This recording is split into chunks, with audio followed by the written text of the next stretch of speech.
everyone, and welcome to another classic guitar video. Tonight's guitar is very special to me. It's one I personally built by hand with raw blocks of wood. I built it when I worked at the BC Rich Custom Shop back in the 90s, early 90s. It is a Korina Wood Telecaster. If you don't know what Korina Wood is, it's kind of like a Hawaiian wood. It's other places too, but it's kind of a bi-colored, multi-grain wood. It's very dense, moderately heavy, and it's a beautiful piece of wood. And it's made it into a Telecaster. It has a Seymour Duncan Hot bridge pickup and a Fender American Telecaster custom shop pickup for the neck. Wilkinson bridge, Shaler tuners. The fretboard is ebony, real ebony. The rest of the neck is maple. It's a beautiful piece. I made it years and years ago in the 90s. It's a beautiful piece. It's a three-way switch, one volume, one tone. It's a great piece. So I'm looking forward to doing this. I haven't gotten it out in a while, so let's get started. I'll show you what it looks like. And there it is. And this is the Korina Wood. This is all one solid piece.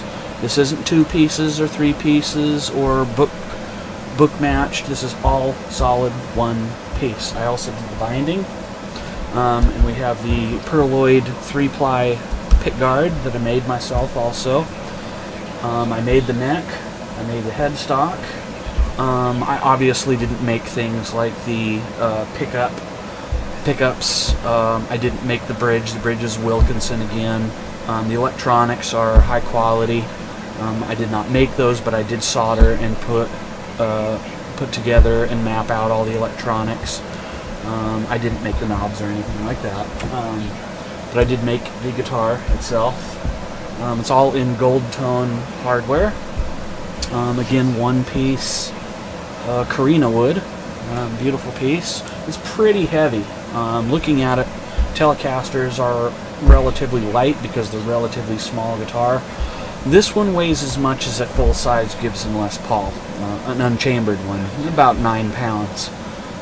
It's not chambered out, it's only chambered out for the pickups and the electronics, and that's pretty well it. No other holes in it other than the drill out for the jack and the strap buttons. So it is heavy, but it is beautiful. I put it on par with that Jackson that I made back in the 90s also, that I worked on a couple of weeks ago, a few videos back. It's solid one-piece flame maple. So I put it on par in terms of weight for this one. So she's a heavy piece, but she's a beautiful piece.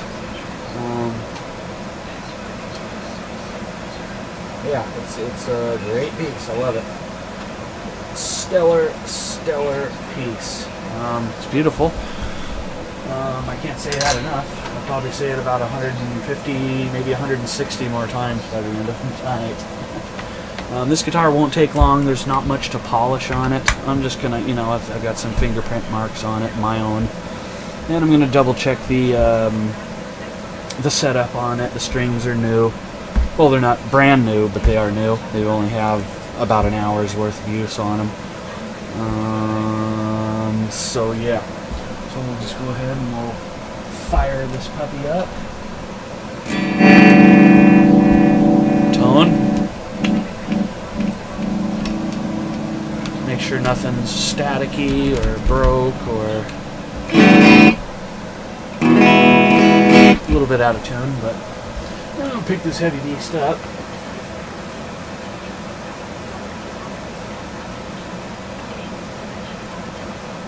And I'll go back to my other camera view. I've been saying, well, it's just switching to the other camera because you can see it play.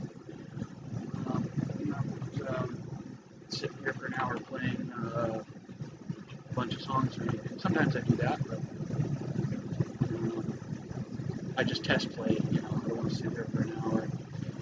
And, well, I mean, I do want to sit here and play for hours, but purpose of these videos is for documenting. But I do videos that are just me sitting, playing, and chatting, and stuff like that. Anyway, that's the outro.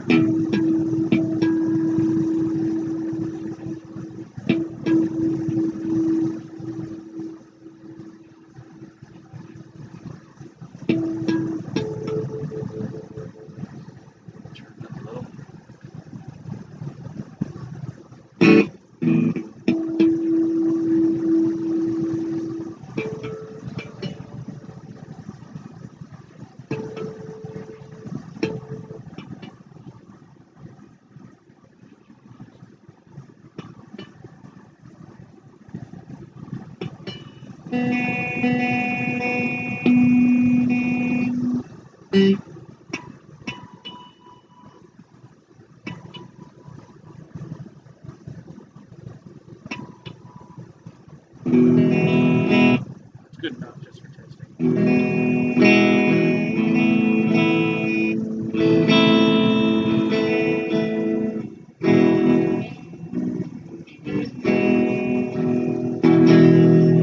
Give a little flange here.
It doesn't show dirt, it doesn't show fingerprints. What it is. There it is again. Yeah.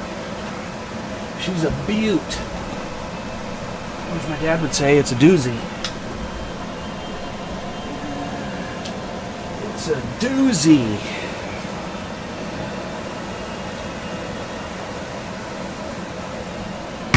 I think it is a doozy.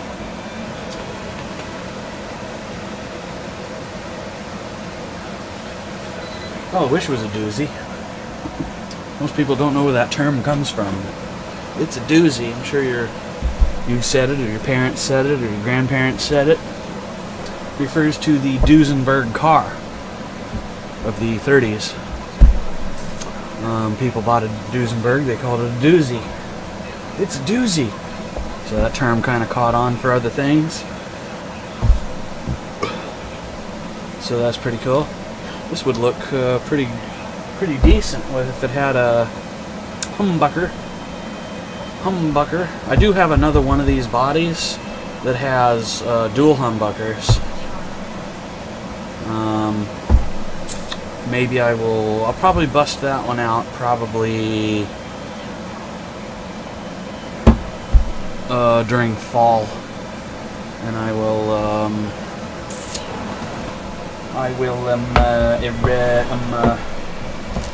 work on it and finish it during the fall. Okay, so I guess we'll start with my usual things that I do first. I'll double check the tighten on the tuners. Are already pretty tight. I mean, I'm just giving this guitar kind of a tune-up, if you will. I last touched this guitar probably October last year.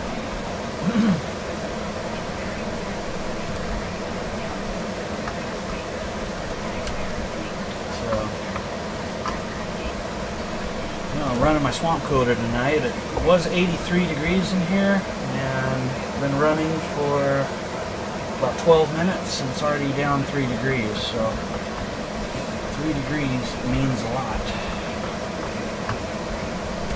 Not that it was a flaming hot day today or anything. It was, I think it was about 93 today, 92, 3, thereabouts.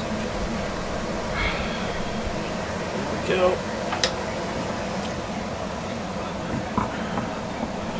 Go ahead and detune it, detunify it.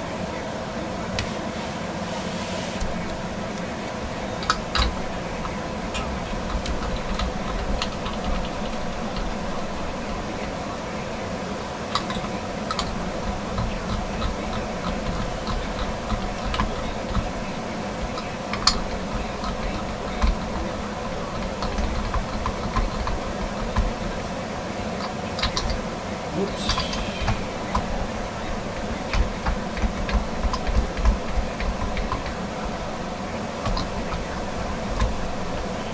Yeah, this is a pretty good piece. I enjoyed this piece a lot. It has a real graphite nut. It's got all good quality parts. I mean, I did not spare any expense when I built this puppy. If you were to have BC Rich build this for you today, you're probably looking at about $2,200-$2,400 and about 4 to 6 months wait.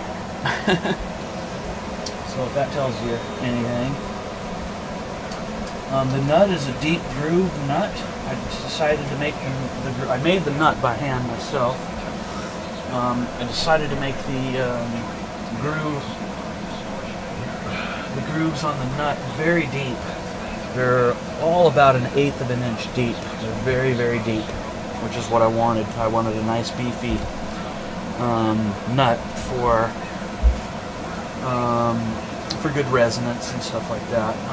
I made the truss cover too, of course. So we'll just take this off. It's 3-ply also, so it's nice and thick. It's not a flimsy. It's not a flimsy truss rod cover.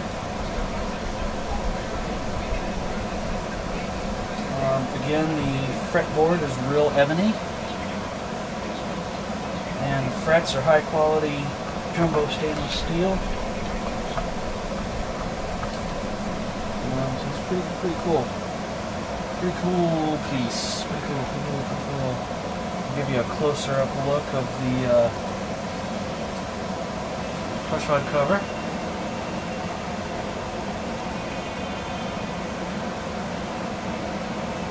It's what is called a pearloid color. Well, not really a color. Not a color per se. Yeah, it's not a color.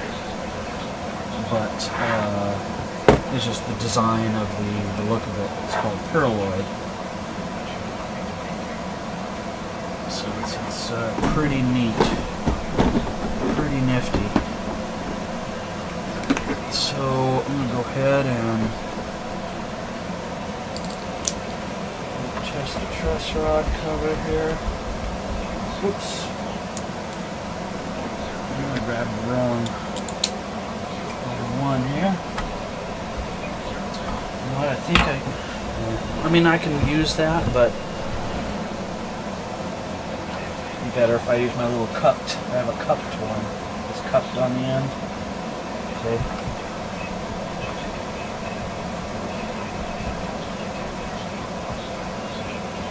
Yeah, I'm just testing it. That works a little better.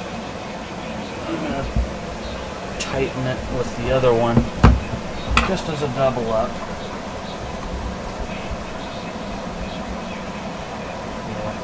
Yeah. This is a double up. It's a 1/4 inch standard.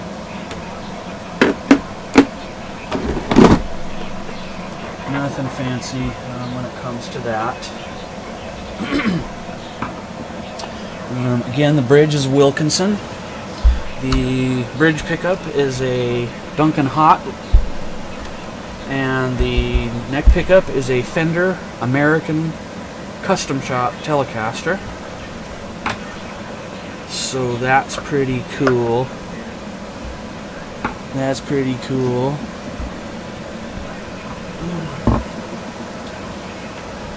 And I'll move the camera back. Oh, goodness. Come on.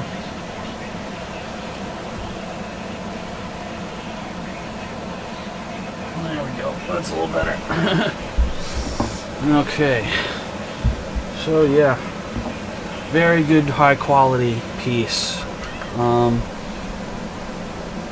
Took me a couple of months to build this from scratch, from one raw block of wood, and then I had to do the binding, and then make the pick guard, do the electronics, make the neck, order the parts. Everything else is high quality. It would be on a BC Rich, you know. All good stuff. My routing, you can see how good my routing is. I use a precision router. All the wiring is cloth wax braided. Again, all very good quality stuff. I have pictures of all this, but I'm just gonna take more because you guys know me in pictures. I have to take a picture of everything. So, just for posterity, if you will.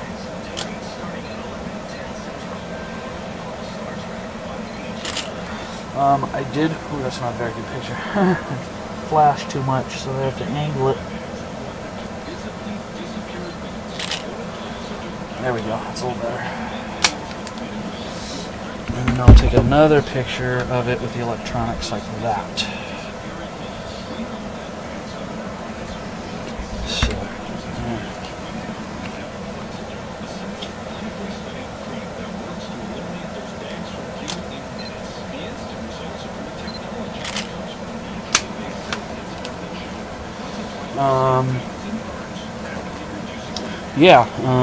the pots are small, but they are 500K. They're just kind of what's called kind of a mini pot, if you will.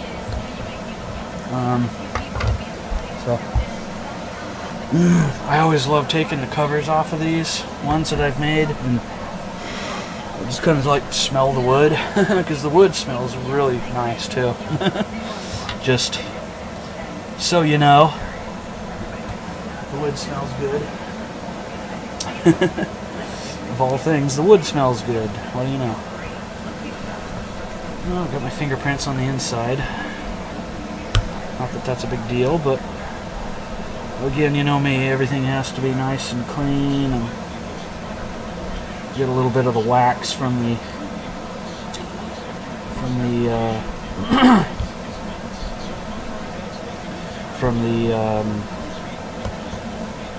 electronics. That's what I'm trying to say.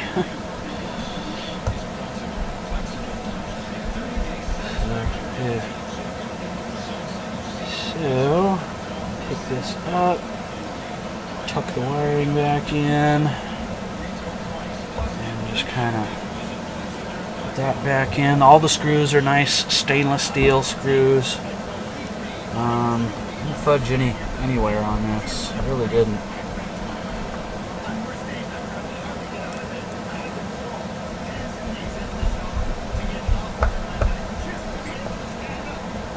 So one would be very hard pressed to strip out a screw head, or break a screw, or break a head off of a screw.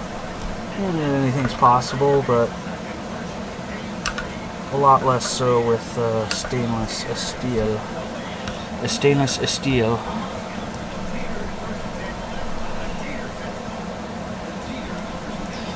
So she's a beaut. She's a beaut. She's a doozy. don't have a name for this guitar. Maybe I'll call it the Doozy. What do you think? That's kind of a good name for it, the Doozy.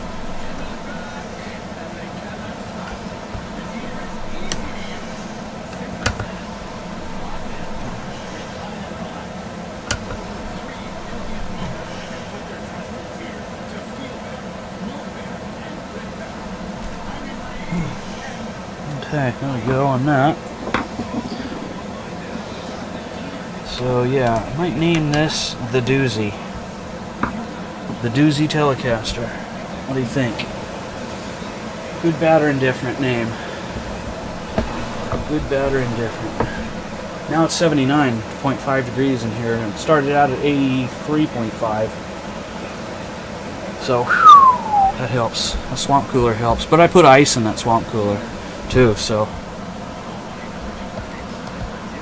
it's not just room temperature air.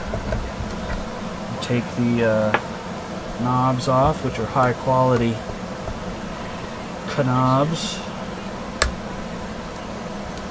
high quality chrome knobs.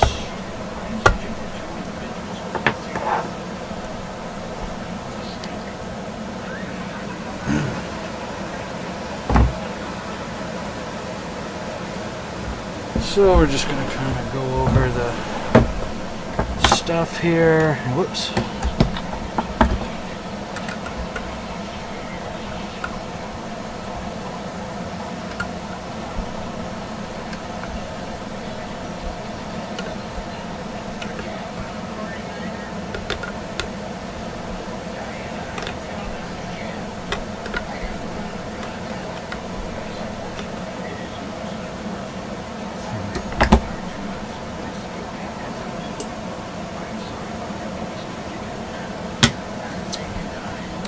So yeah, she's a great piece. It's kind of a keeper, although I have kind of decided tentatively to put it up for sale. I'm mulling over how much I want to put on it.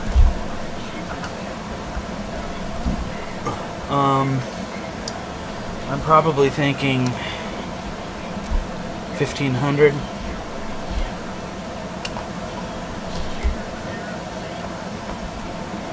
Only because, like I just mentioned a few minutes ago, if you were to have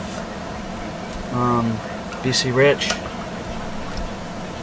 make one of these, or pretty much any custom shop for that matter, Jackson, Paul Reed Smith, you know, whatever other custom shop, it's going to cost you a bare minimum of $2,000 to have this built.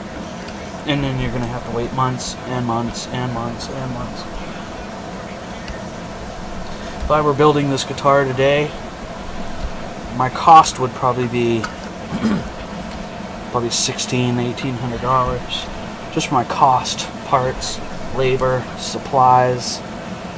There's a lot involved in building a guitar, not just, you know, a couple of pieces of wood and some metal and a few weeks of work. Doesn't quite work like that. Although I've had people try to tell me that's all it takes. But those were the people that were trying to lowball me on the price, and it's like, oh, okay, well, whatever you say, sir.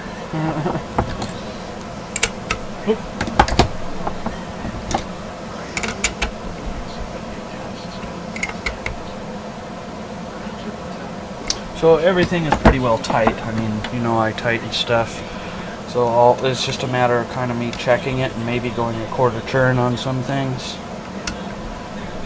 And then that's kind of it.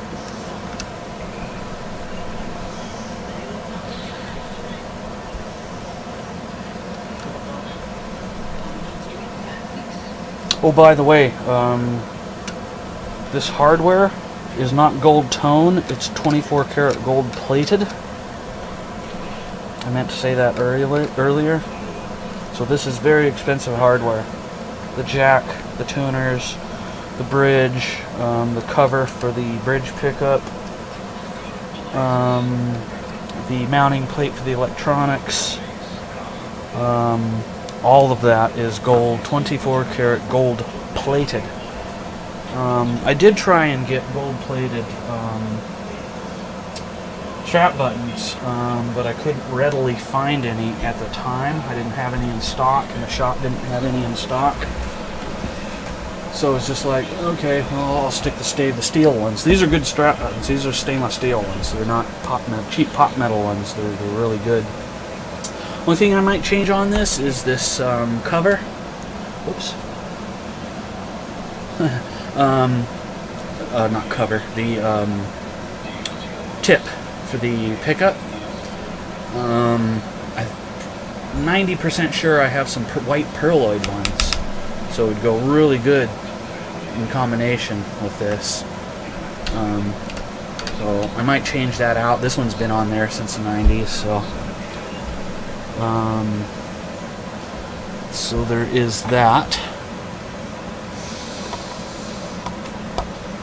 Ooh. It's a little looser than I wanted. This is just the three-way adjustment for the pickup. I'm just kind of adjusting it up just a tad. Not a big deal. So other than that, it's in pretty good shape. There's nothing wrong with it. There's nothing broken. There's nothing that needs to be replaced.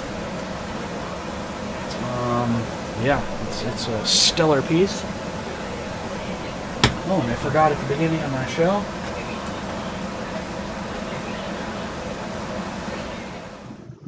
Today's show is once again brought to you by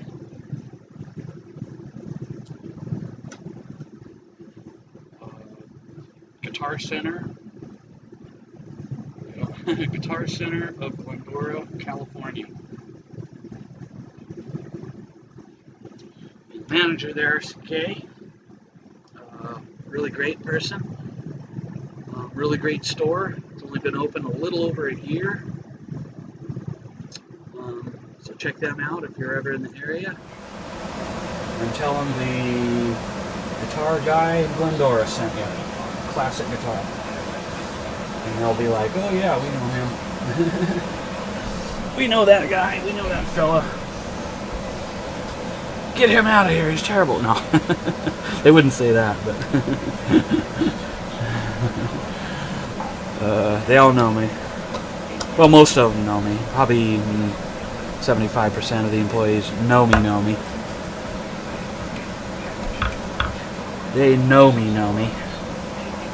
They know me, homie. I'm gonna do the fretboard again. It's kind of semi-dirty, so I'm just gonna go ahead and do it again for giggles.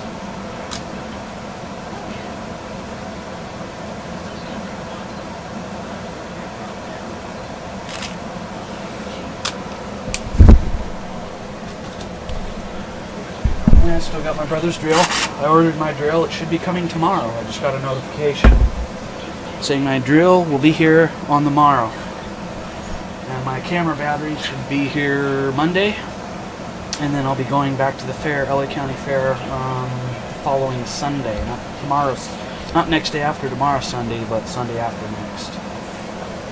So I am highly looking forward to that. And then I will try and do some more live streams from there. So that will be cool.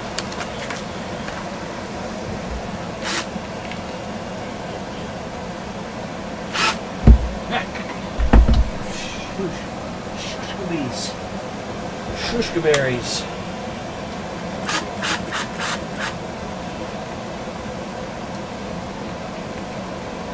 Shushkabies.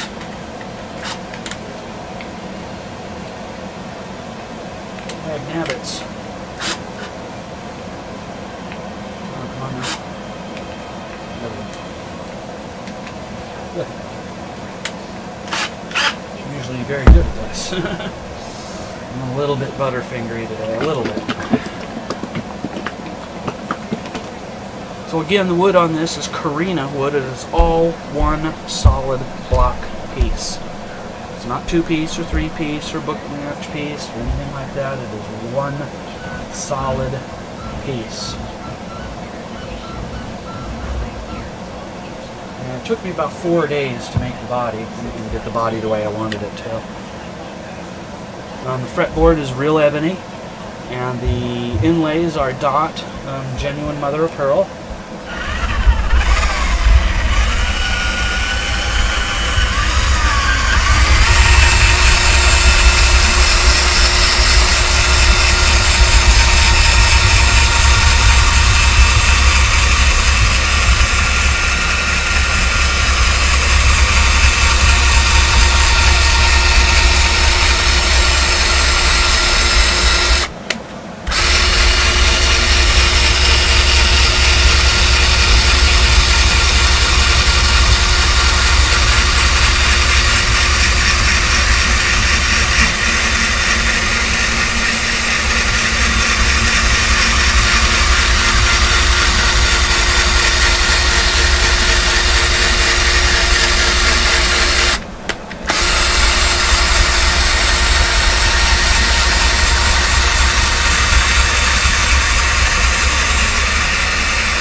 There we go on that.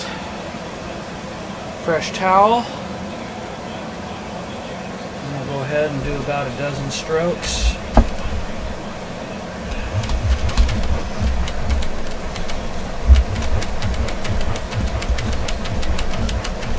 Ooh. See what a year does? 1 year.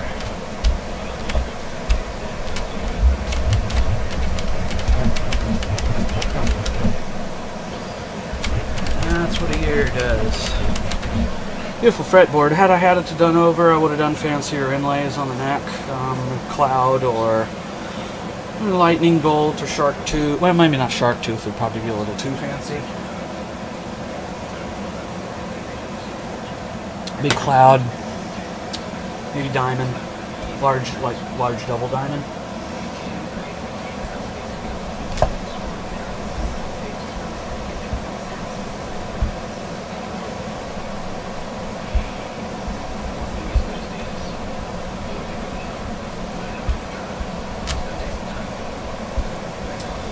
Being ebony, it's very shiny wood, very hard wood, very slick wood once it's polished. You can polish the hell out of ebony. So much so you could even polish a mirror finish into it where you can actually see a reflection. I almost see my reflection in it now. So ebony is very good wood to use. Very dense, very hard. Very well.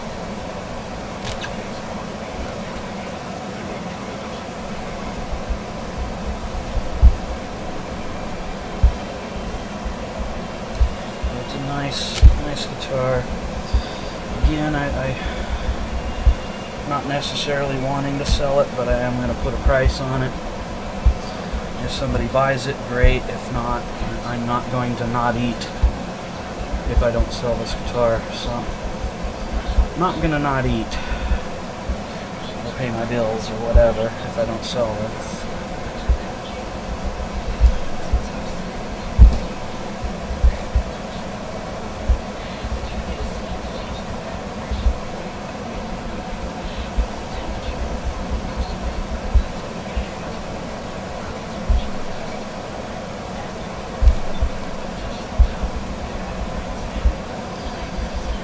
So, yeah, I'm going to probably put $1,500 on this, like I mentioned before.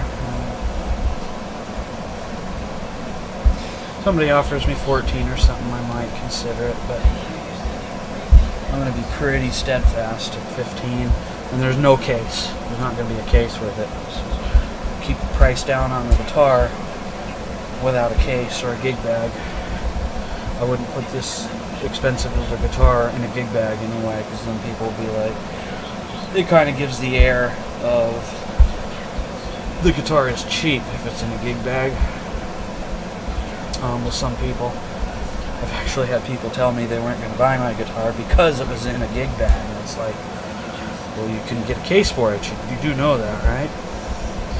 And they're just kind of like, yeah, but it's in a gig bag, so it's okay, whatever. So you're going to pass up an entire good guitar because it's in a gig bag?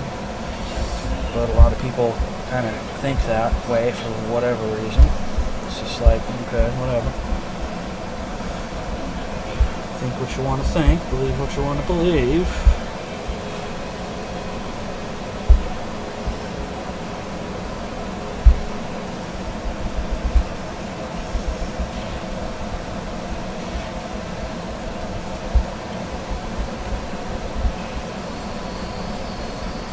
And we're almost done here. Like up 1 degree in here. It's probably because I'm standing up and I'm moving. I'm moving and I'm grooving.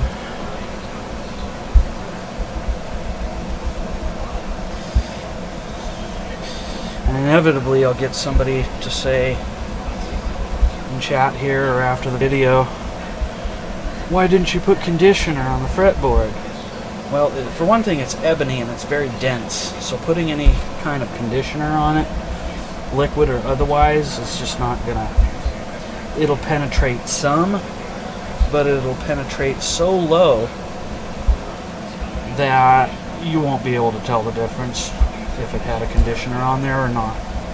So it's just a waste of time. It gets everything all kind of, not greasy, but kind of, not wet either, but not wet or greasy, but you get what I'm putting down. It just kind of makes it kind of a film on it, if you will. And that film will collect your body oil, your sweat, dust, dirt, and then in about a month's time you won't care if it had conditioner on it.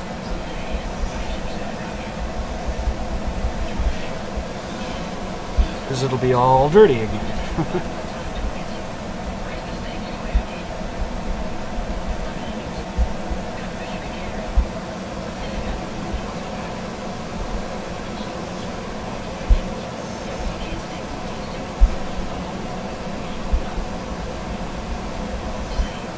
Almost done here because I gotta sit down with my back. Yeah, I might have gone a little fancier on the neck anyways, but yeah. You know, hindsight's 20/20. So, and I would have put a pearloid tip on there, and maybe fancier control knobs, volume knob, tone knob. Maybe like top inlaid knobs, like mother of pearl or abalone inlaid top control knobs. I'm sure you guys have seen those before. That would have kind of, and I have a set of those. I have sets of those. I might put those on there. I don't know. We'll see. It just depends. Just depends. Just depends.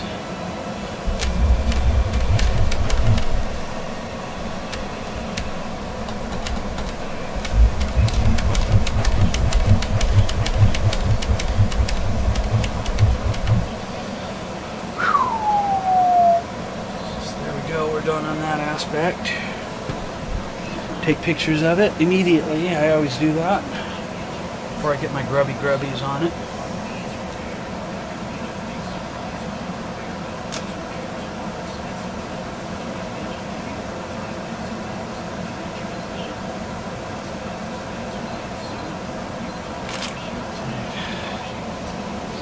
That's good, but not too much shine on it.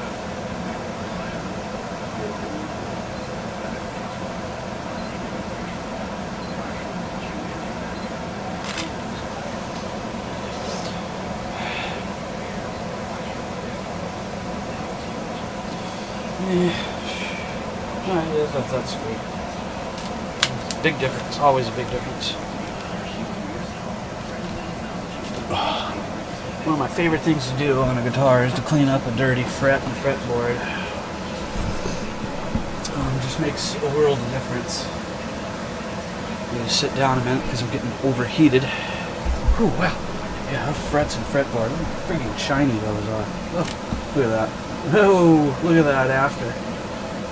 Look at the shine on it. See, this is what ebony does. If this were rosewood, because rosewood is more granular and has more striations of wood grain in it, you wouldn't be able to do this. It would be very hard pressed to get a high shine on a rosewood fretboard.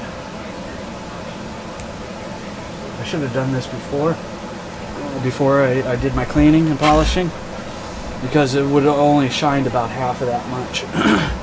Maybe about 60%. I'll be right back. I need a fresh drink. I'm parched.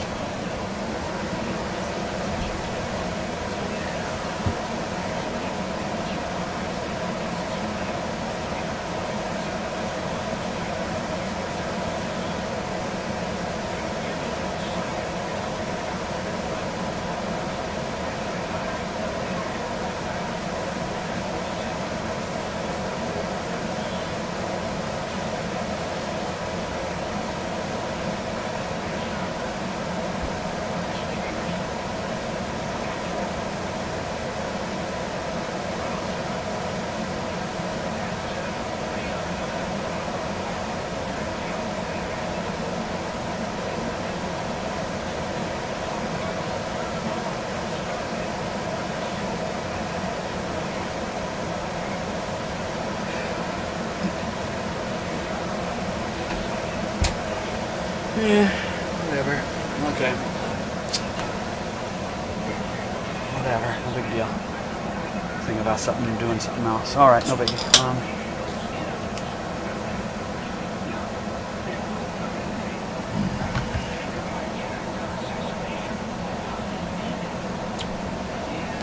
Okay.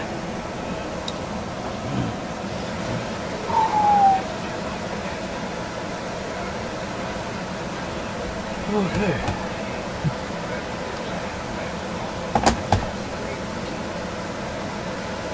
Okay. I'm not going to polish the headstock because it's satin finished. There's no sense in doing that. So I will just kind of go over it. Just kind of like that. That's about it.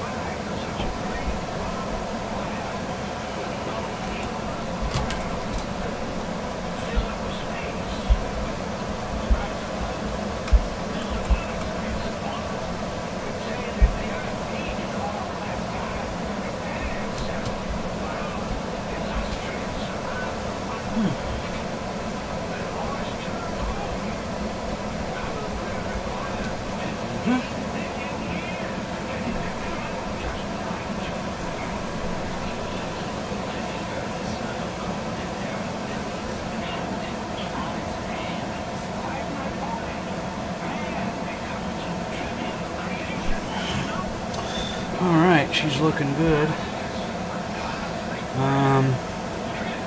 I don't need to flip it over yet because I'm not doing the stock, so.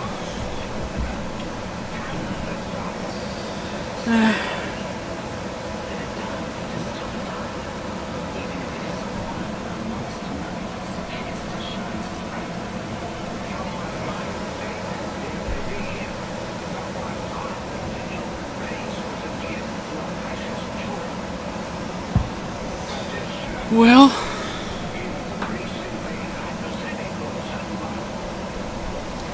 go ahead and bring this out a little more.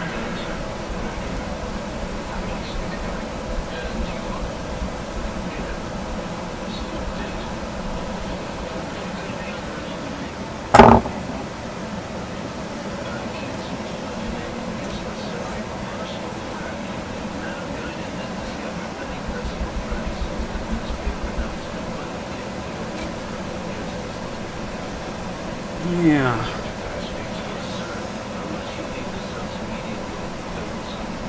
Oh, just clean these up a little more.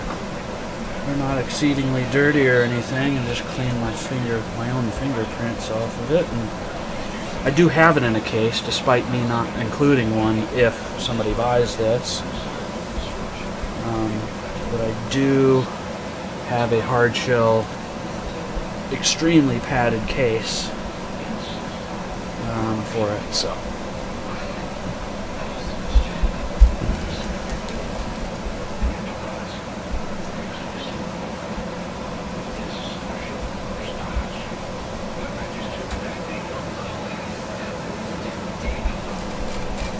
Ooh, pretty.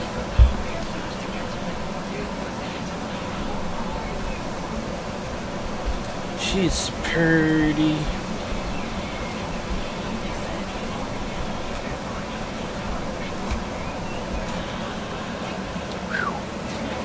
She comes pretty. It's pretty. Sorry, I'm just kind of having a little fun is all. You gotta have a little fun, right? And again, the finish is tongue oiled, so I don't want to get any polish or waxes or anything on this, otherwise I'm going to be polishing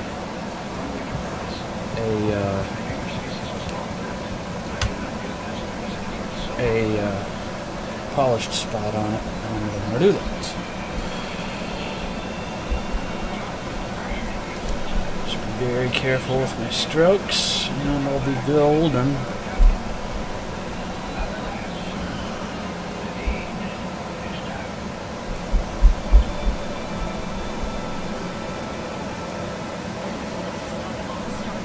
So,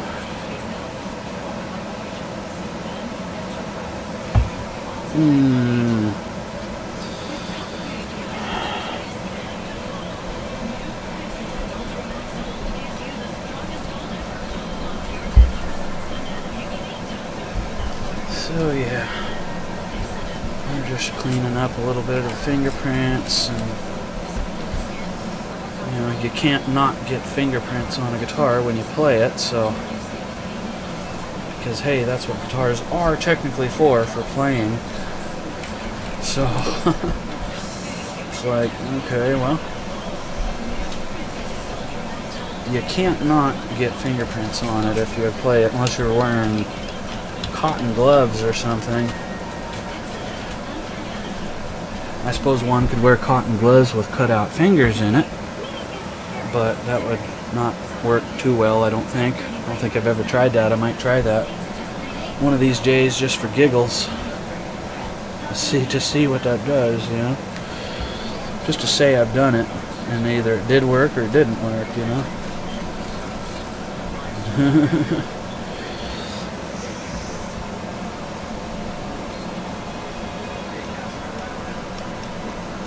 Again, this bridge is a Wilkinson.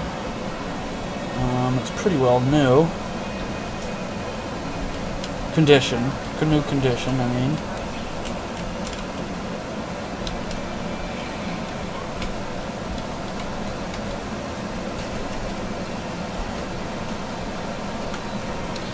So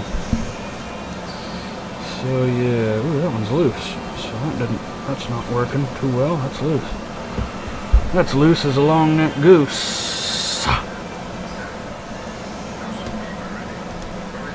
So that's not cool. That's not coolio.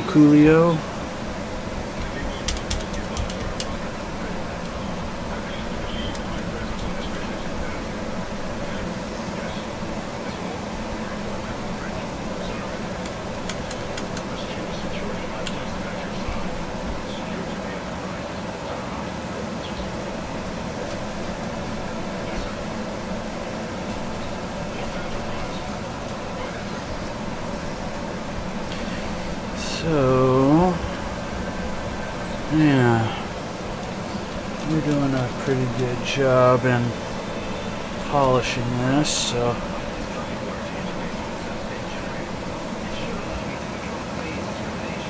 anytime you polish something, even if it's already clean, you know, anything gold or golden, or, you know, even gold tarnishes a little tiny bit. All metals will tarnish some eventually, or get dirt on them, on the surface, if you want to call it that.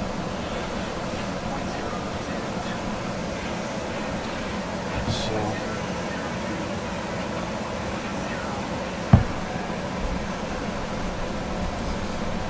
I just have to kind of go slow with this because I don't want to get any polish on the tongue oil, tongue oil finish. So.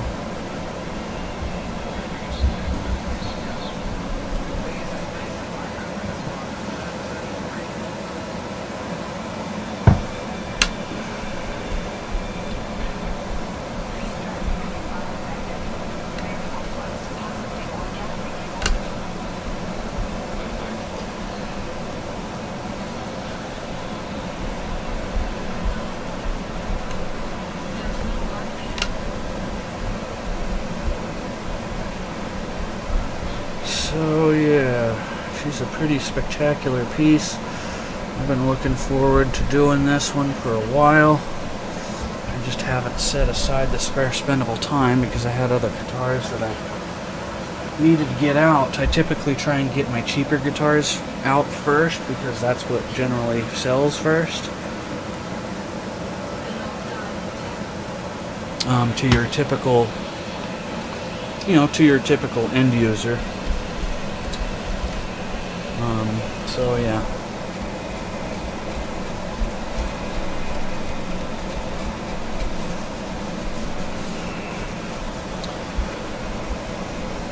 So I'll typically, you know, do the $100, $200, $300, $400 guitars first, and then I'll set aside the, you know, $500, $600, $700, $800, $900, $1,000 guitars.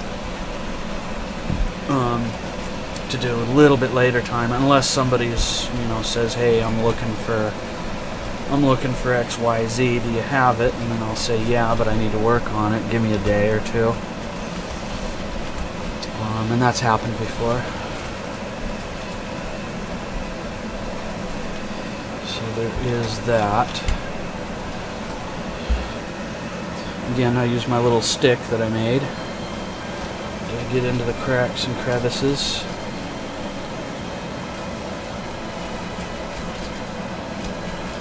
And I go slow and I don't put much weight on it because I'll end up scratching something with the wood, or scratch something with my stick, or scratch something even with the cloth. You could scratch something.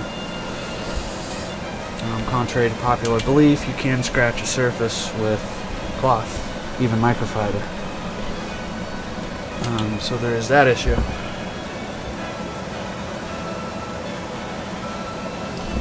So let me check the chat real quick. Hello, hello. No questions, comments, concerns, criticisms, etc., etc., etc., so on and so forth, etc., etc. No? Okay.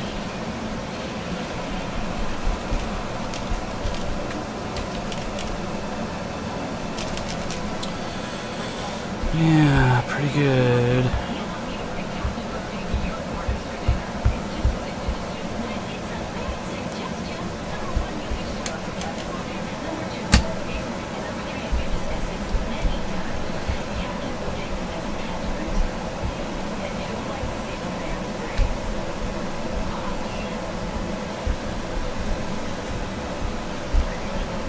Beautiful. Looks good as new again. So I'm having a good old time doing this guitar. I'm not really rushing. I'm just going to kind of take my sweet candy time. And if I want to go over something again a second time, or a third time, or even a fourth time, I'll do that tonight.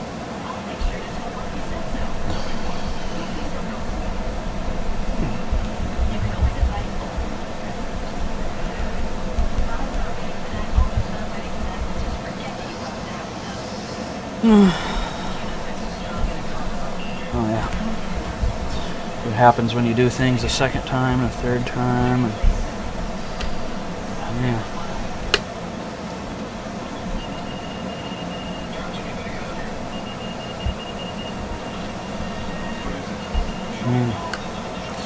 Beautiful.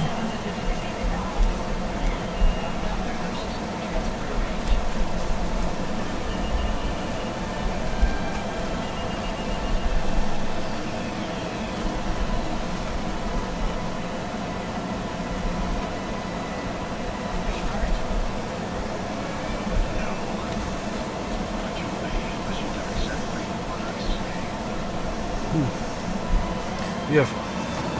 Whew, I need to sit down again. I got one little spot here I need to do again.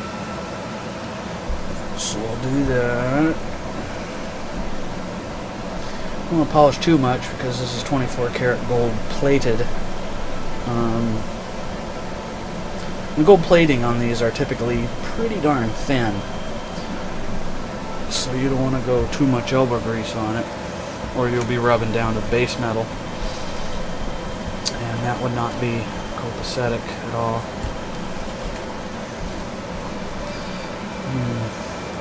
Keep going on that one little spot right here.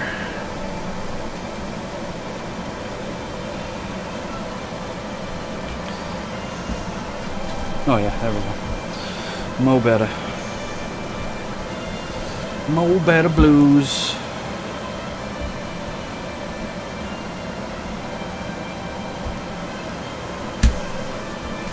Oh yeah, beautiful. We're getting there. This guitar will finish very quickly. Probably by 11. I want to make this video kind of short because I'm pretty tired. Tomorrow's Saturday. I got a pretty big day tomorrow. So it's like, ugh. So I just want to get my stuff done. Okay. Go ahead and flip her over and we'll do the back plate and then the jack. We'll double check on the neck screws here.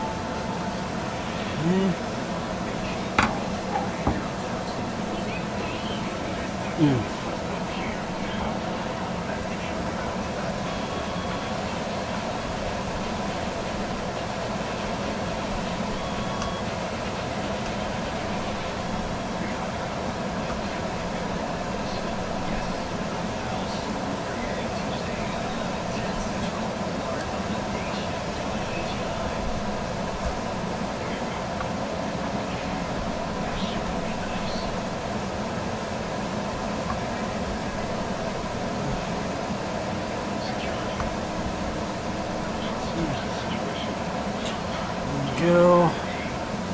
Oh, I need to flip it back over again for a second because I need to tighten the nuts on the headstock. Just maybe half a turn, quarter turn, whatnot. Well, maybe a little more. So over time, wood expands, compresses with heat, cold, humidity.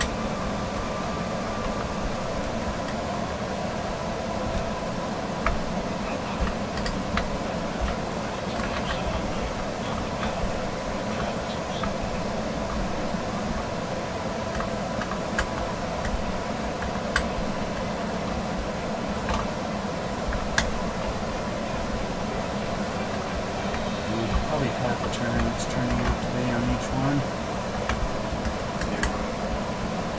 I believe.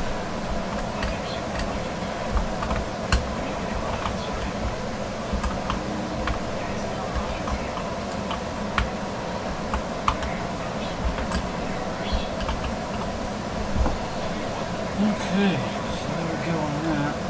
I'll hit the on this one. Turn it back over. Now I can do the back plate.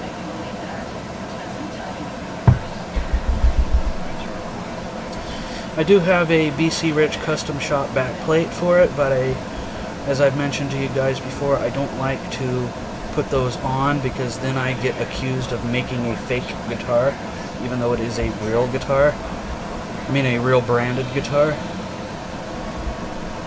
Especially when I describe to them how and when and why it was made and all that stuff. Then they go, well, blah blah blah. How do I know it's the real one? Well, if you're a good long-time guitarist, you can pick up an instrument and know the difference between a $100 guitar, a $500 guitar, a $1,000 guitar, a $3,000 guitar, and so on. So one gets to know the difference, if you will, after a while. So.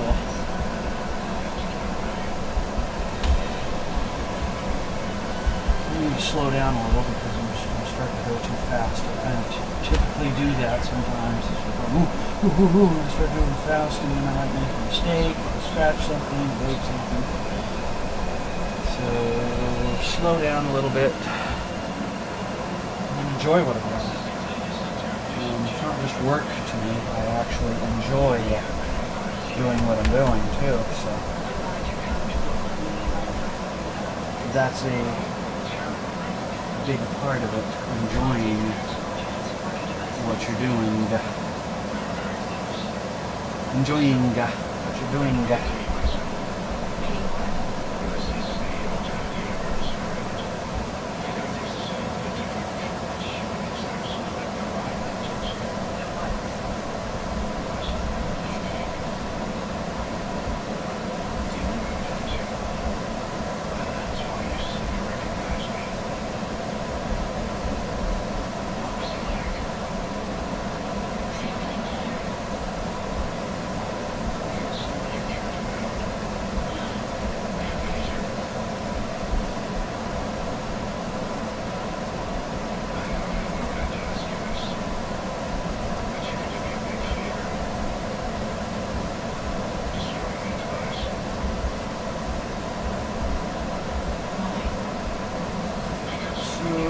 Just kind of doing the cleaning of my tuners here. Use my little stick to get in the crevices rather than take the tuner off and clean it. And then I can 99% get it as clean, doing it this way. Very much so.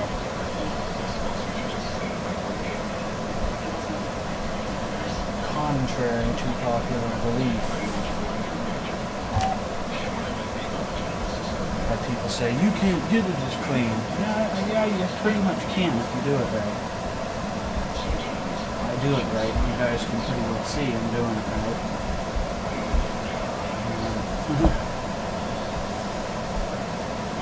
So yeah, there's that.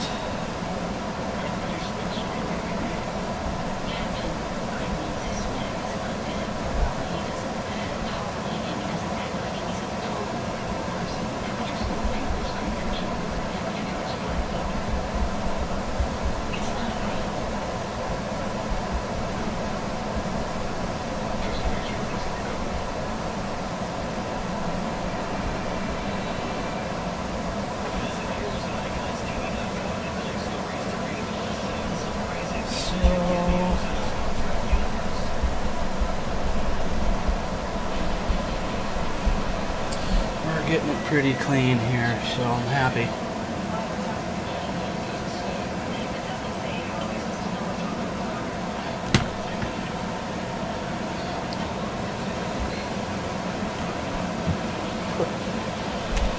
Silly commercials.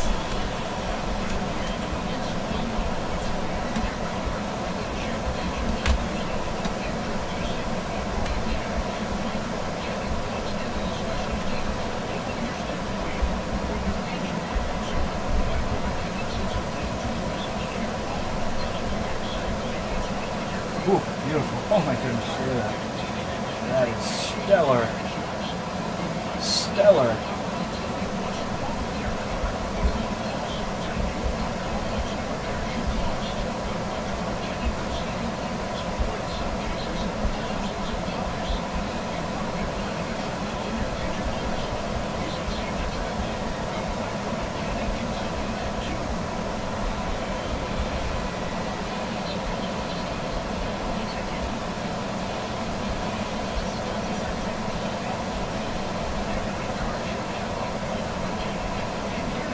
You just gotta love gold-plated stuff. I mean, it is so much more brilliant than gold tone parts. They really are.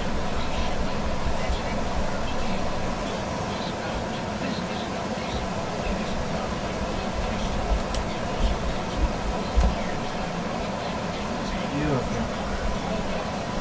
Absolutely categorically, stunningly beautiful.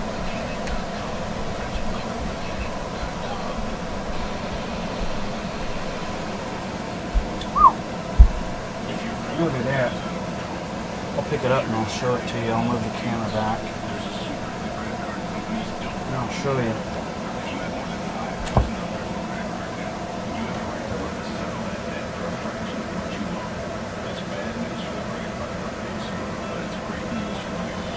Look at the shine on that. You cannot beat that with a stick. At all. In any way, shape, or form, ever.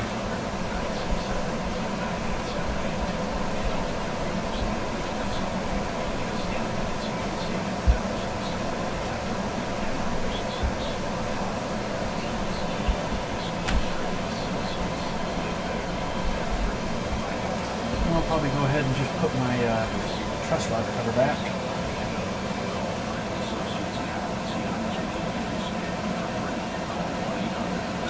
And I'll put a quick little polish on it, just for kicks, just to say I did.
I love doing this kind of work. I love any kind of musical instrument. You guys know that. Just love doing it, you know?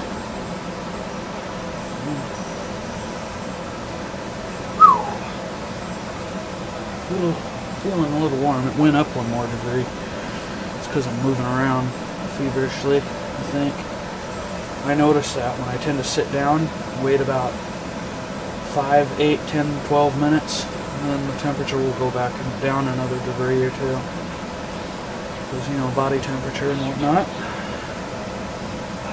Or if I'm using a tool or something that generates a little heat, even this drill generates some minute bits of heat.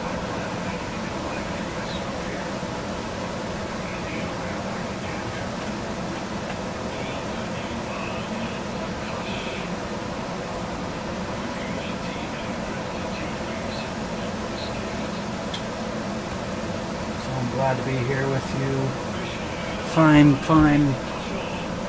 citizens tonight on this guitar. I love this thing, man.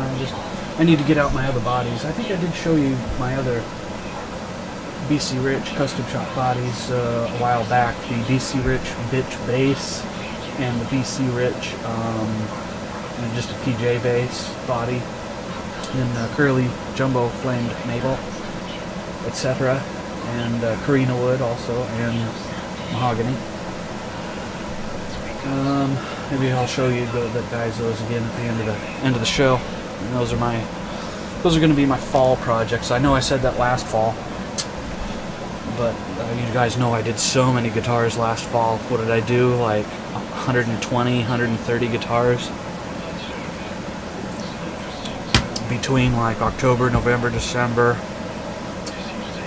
and January, in that 4-month span. I just sat here and I did one right after the other, rather. You know, I was doing live streams every single night, 7 nights a week, every week, non-stop, consistent.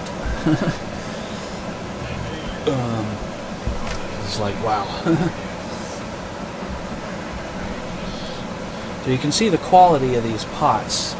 You see they have the machined aluminum with the brass fitting and the little bit thicker nut that has about 3 threads on it rather than the 2 to 2.5.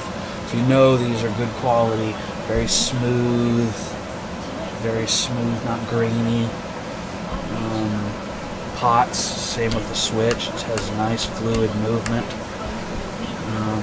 It's not all poppily crackly. I mean, all switches and knobs have some hiss or a little bit of crackle. All of them. I don't care if it's a $100 guitar or a $5,000 guitar. All of them have some minute bits of that. They just do.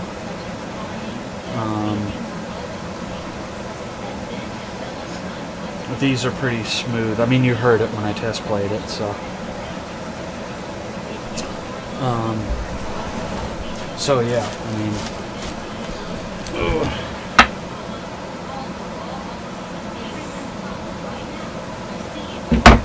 oops.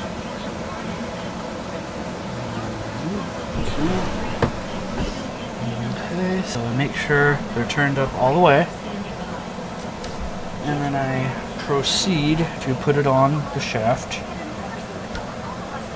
And I do not move it.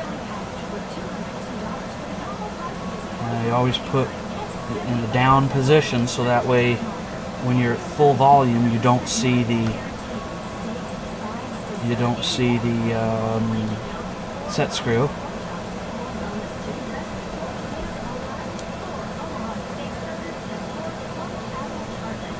Yeah, come on. Sometimes I have to do it a second time because I don't get it the first time. Excuse me. And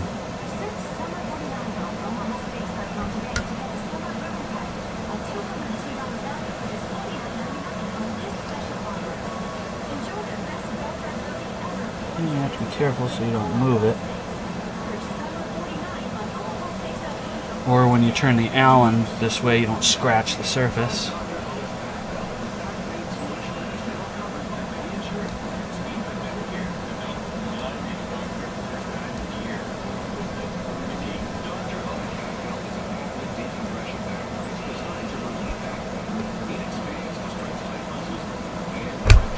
Hey.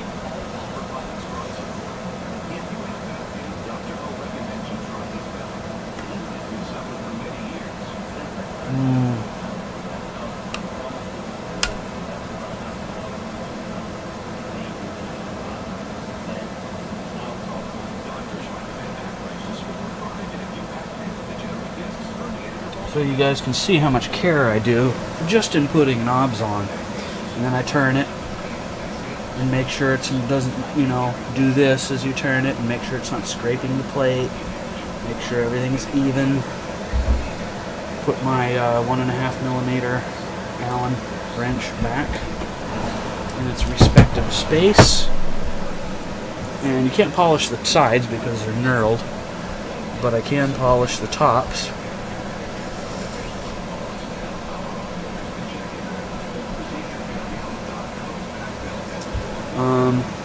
I might not keep these knobs, I don't know yet, because they're chrome, they're not gold. They're not gold plated. They're not even gold tone. So I have a set of gold plated ones, but the tops are inlaid with mother of pearl or abalone. I have one set that's abalone and one set that's mother of pearl. Then I want to take this black switch tip and I want to get a white pearloid one to match. I think that would really set the guitar off really nicely. Looking an hour and 20 minutes, we're making good time. So yeah, I think that would set it off really, really beautifully if I did that. And I'm sure you guys would probably agree with me on that aspect.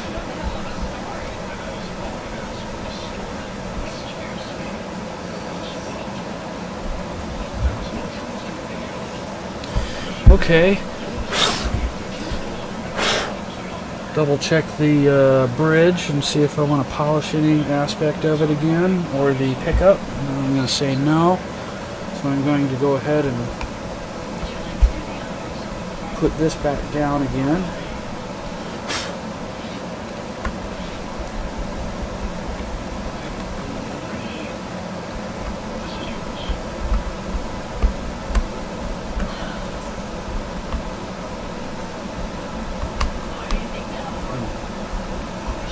It's sticking for some reason.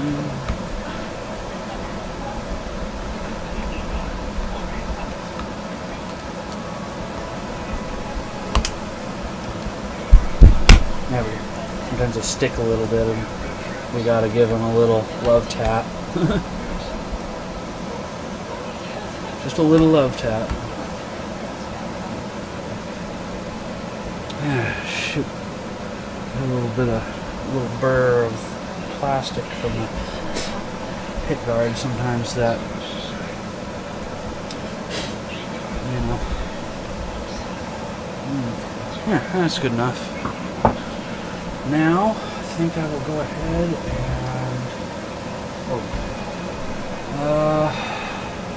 yeah, I'll go ahead and dry lube the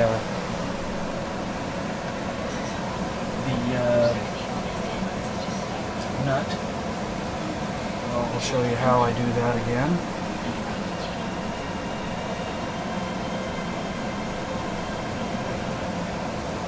So I just take my rag and I put it up against the thing here.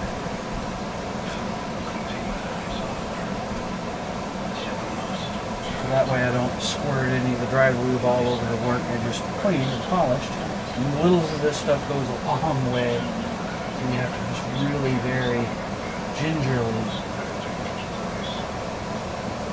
give a little blow.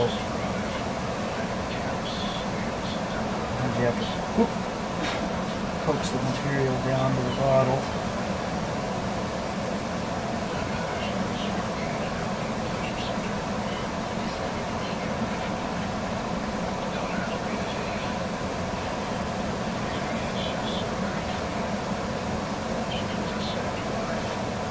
And that's it. And very carefully take away take the other rag, and then I just kind of gently take my finger and wipe the excess of the top away.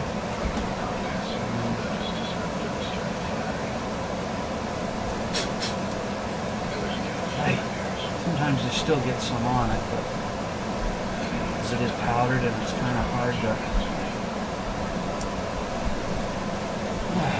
shoot balls. I got a little excess on there.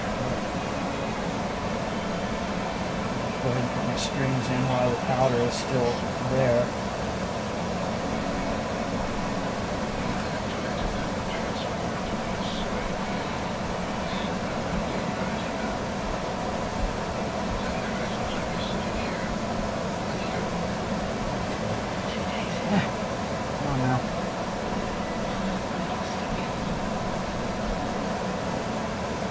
There we go. Alright, there we go. Now we've got it.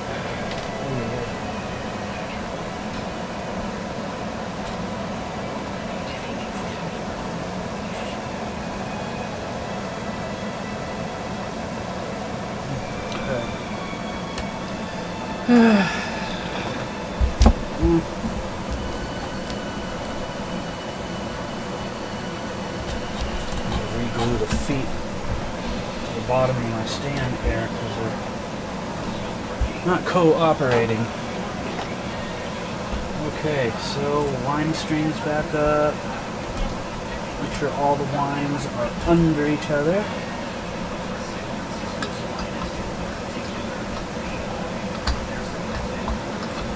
And we'll go ahead and start winding the strings back up. Make sure they're in the saddle on the opposite end.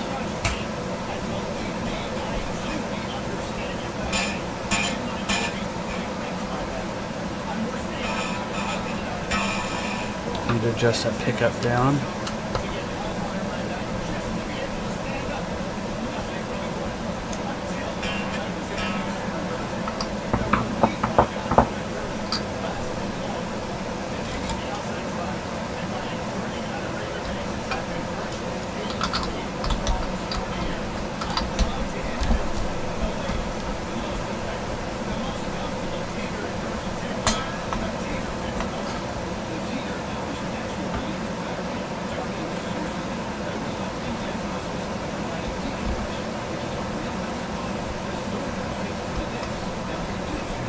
Go.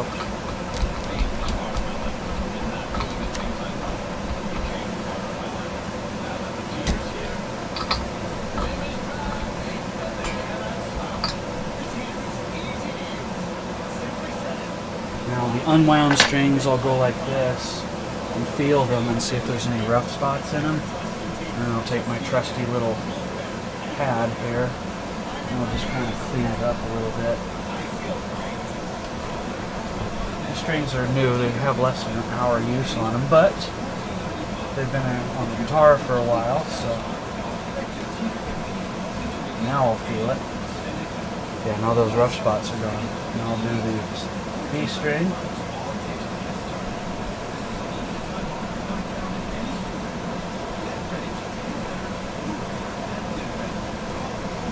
Feel it? Yep, that's good. The high E.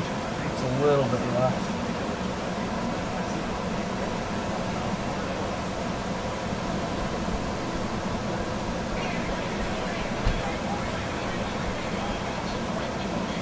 Oh yeah. Mucho bueno. There you go.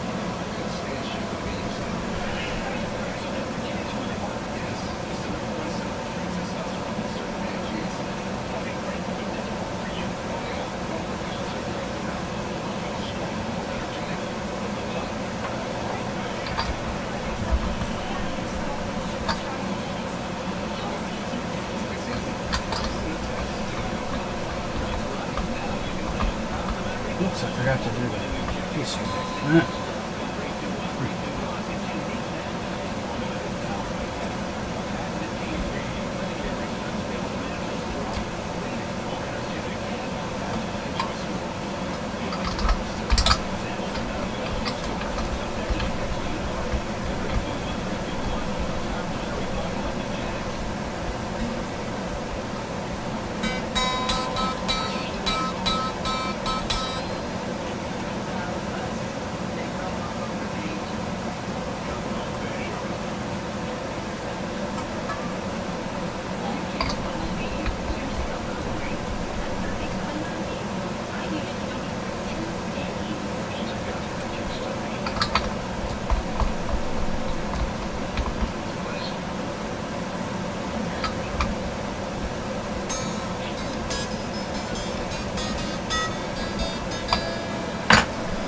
And there we have it. So I'll get my little flat needle-nosed pliers and I'll recrimp the turn-in edge. And that's where the hole is. And then the string goes in. Usually it'll be popped out a little bit like that. Well, I take the pliers there and I crimp it close to the close to the post, the tuning post, tuning peg, if you will, so to speak.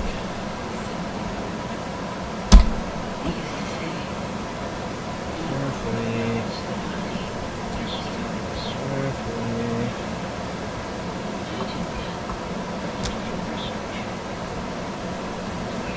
I want to be careful, I don't want to scratch the surface up. That's why I use these needle nose that are flat. They don't have any teeth on them. So I will be far less likely to scratch anything. And then I'll take my little dikes, which are also called wire cutters, and cut. Now that I've unwound the strings, there's now a little bit sticking out where there was before. So go ahead and let it off.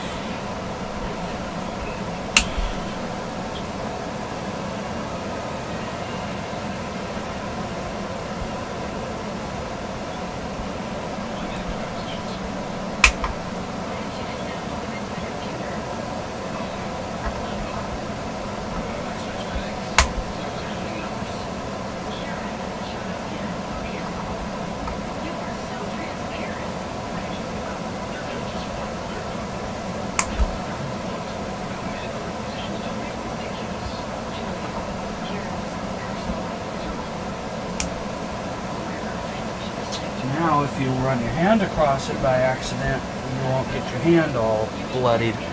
You might catch one of these little tiny ends that are sticking out. You can only cut them back so far and then that's it.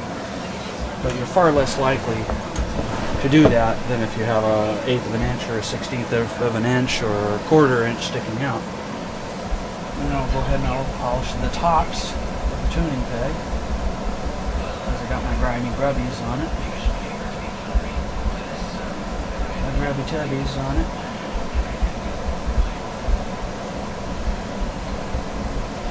My grubby tubbies.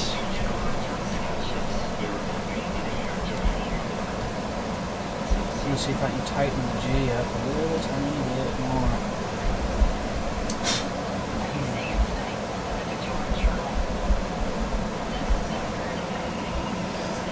Okay. So let me get over. I can tighten it just a little bit more. More times than not, you can cinch up on it a little bit more. You just gotta put a little more elbow grease in it. Yeah, there we go. A little bit more. That one you can use a little bit more. You can use a little more.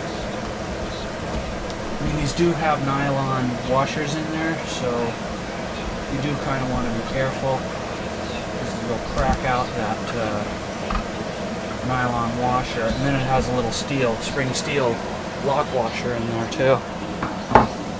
And I've broken a lot of those over the years, especially for some reason on Ibanez art cores. For some reason they are notorious for cracking those. That's why I contacted Ibanez in Japan, and I ordered a whole freaking huge 1 foot by 1 foot box of them. So I have hundreds and hundreds and hundreds and hundreds of the nylon and the regular washer, the steel lock washer. And this does not have a string retaining bar here, because simply it doesn't need one, because I have this extra large graphite nut that's deep cut, deep grooved. So that's the reason for that aspect of it. Move those because I'm going to lose those. Okay, I need to sit down because my back is hurting. I need to run my camera though first for you fine people. I'll check the chat real quick. I'll check Twitter page real quick. I'll optimize my memory real quick.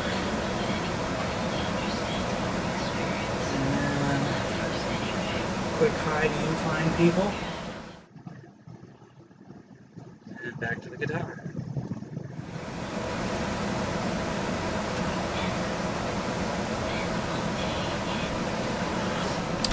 Okay. Very close to being in tune, but it isn't. I'm going to wash my hands, take a little break, talk with you guys for a few minutes, and get a fresh drink.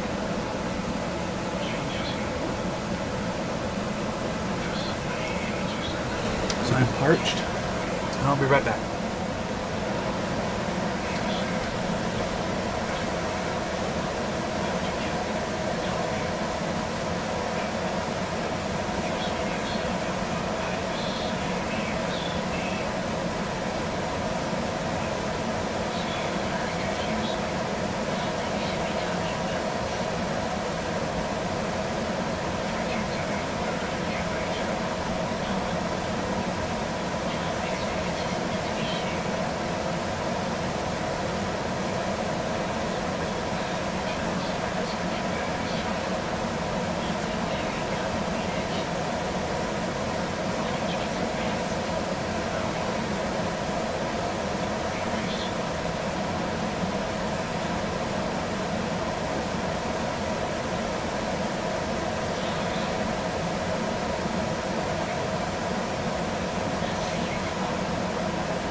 Okay.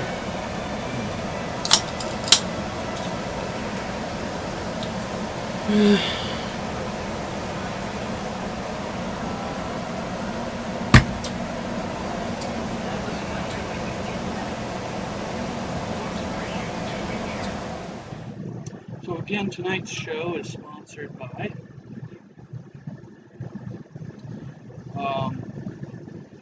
Guitar Center, Glendora, California. My beard there. There we go. So yeah, Guitar Center, Glendora, California. CK the manager. There's a lot of good employees there. I know most of them. Really nice young people. They're pretty well knowledgeable. They're very courteous, kind, considerate, caring as to what you want, need, desire. So I always give them a shout out. Again, they are Guitar Center in Glendora, California. They just moved from their old second original location on Azusa Avenue. They were there quite a few years, and before that, they were quite literally across the street directly. Why they moved across the street, I don't know. To me, it was not as good a building because the building faces backwards from the street, so the back of the store is facing the street. So to me, that wasn't a good idea to do that. But at any rate, when they were across the street, I worked at that store for a few years in the early 90s. Early 90s was very busy for me. I had worked at BC Rich, Jackson, and then my stint at Guitar Center, and then my stint at Guards Music. 90s were the whole 90s, not just the early 90s or even the mid 90s, but all the 90s were extremely busy for me. But that's good. It's a good thing. 90s really peaked. It was a peak decade for me, if you will. Not that now isn't, but for some reason the 90s were really good to me, that aspect. So it's a good store. Visit it. Visit it often. Spend your money. They're very knowledgeable. And quite typically, if they don't know something, they actually call me and say, hey, Mark, do you know this? Do you know that? Do you know where we can get this? Do you know where we can get that? Etc. If somebody needs a good used part or somebody needs a good luthier, they do have in-house techs, but they are not full-on luthiers with 20, 30, 40 years of experience, unfortunately. they can't afford to hire somebody like that. They always ask me if I want to go back to work, and I always give them the same answer: you can't afford me. Not that I wouldn't like to work there again at some point, but if the need ever arose. But it's a great store, good people. So visit them, visit them often. So we'll go back to the guitar and kind of finish up. Oh, I forgot to wash my hands. Do that. And I will be right back forthwith. And yeah, hold on. Turn the fan down.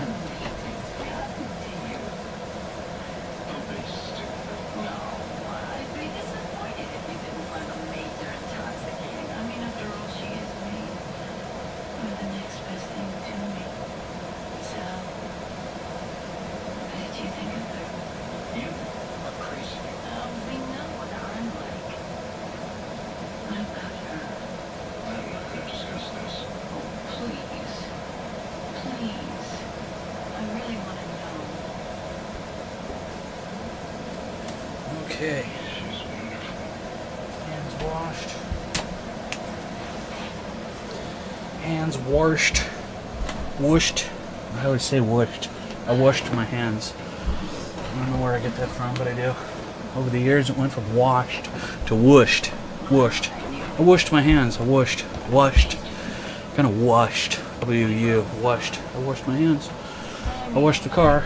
I washed the dishes. Washed the clothes. That's it? That's all you have to say? Maybe that's part of my Irish coming out. I don't know.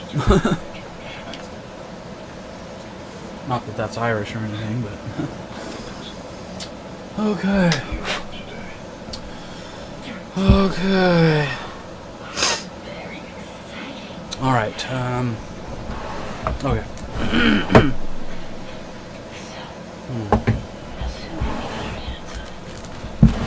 Get out my tools.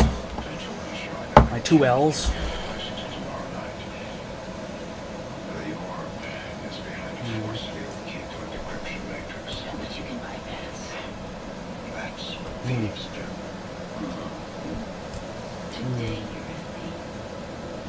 Ooh, that's not agreeable at all.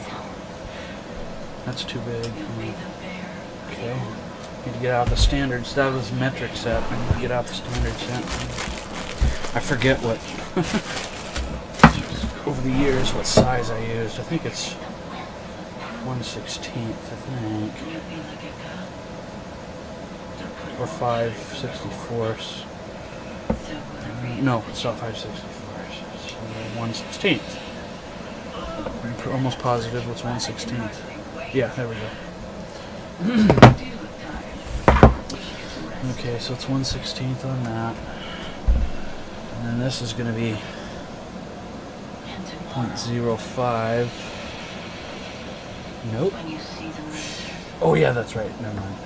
I was thinking of something else. Okay. It's the same size, actually. Yeah. The string height.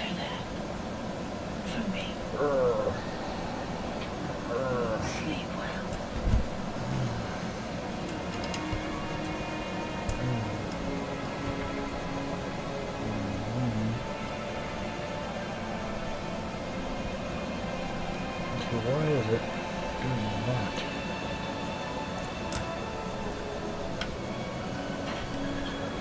Why is it doing that?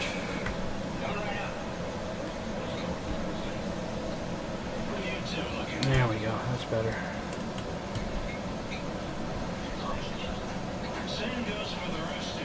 There we go.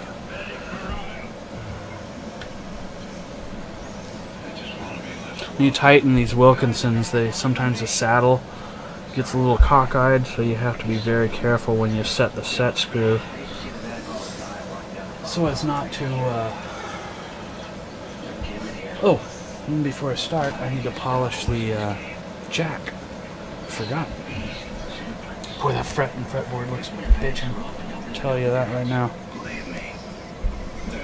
No qualms about telling you it looks bitchin'. I really don't.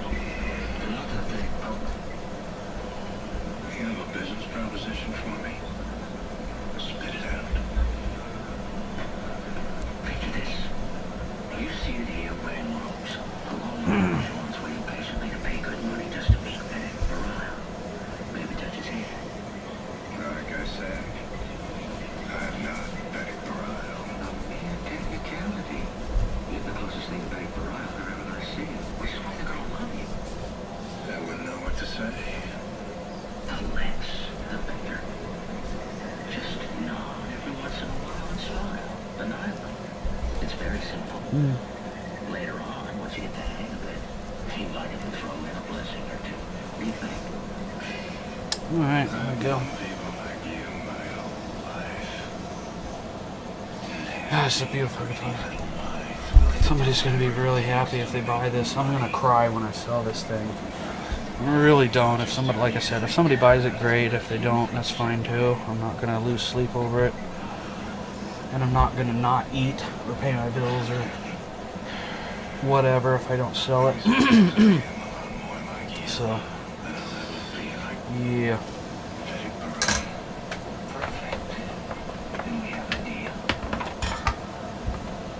I'm afraid not.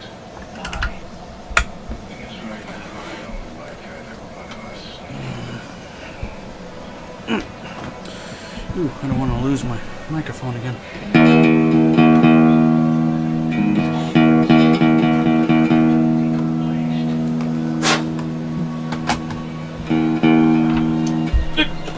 Damn it. Ooh, sorry.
Good so far.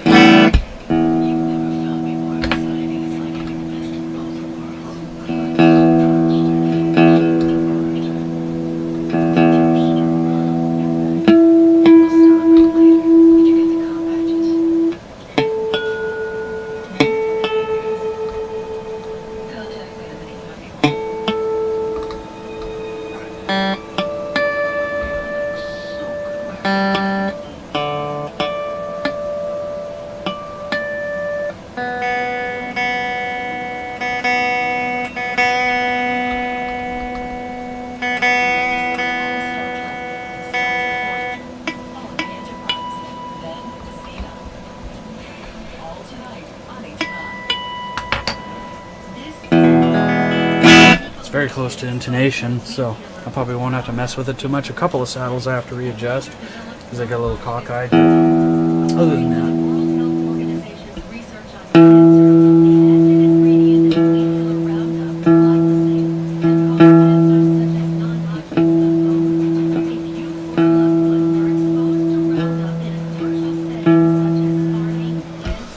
oh, my back hurts. I'm sorry, but it does. You could be eligible for a cash award and medical expenses. If you or a loved one were exposed to the weed killer Roundup and were then diagnosed with non-Hodgkin lymphoma, call the law offices of Davis and Trump right now to see if you are eligible for a cash award. I see a spot I gotta polish on the side here. Consultation is free, and we don't get paid unless you get paid. Call now. I always find a little something, you know, when you sit down at a different angle or whatever. You always do. Never fails.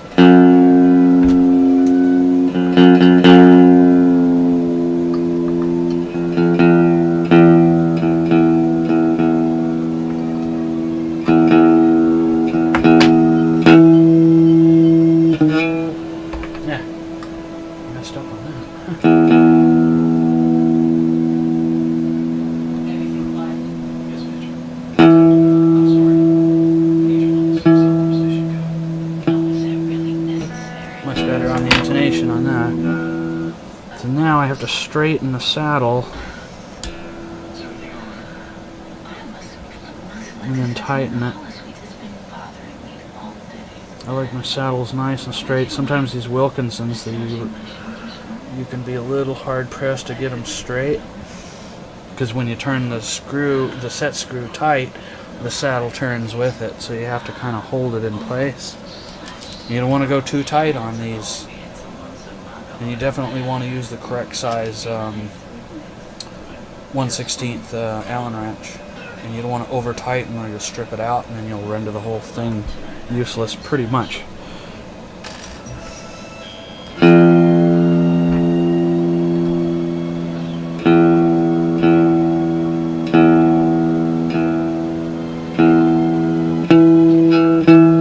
Perfect.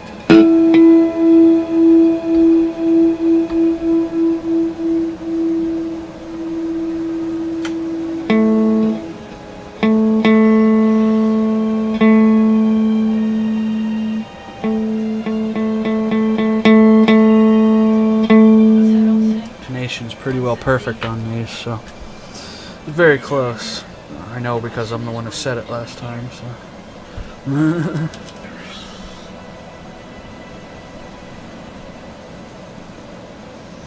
How did you know? I didn't.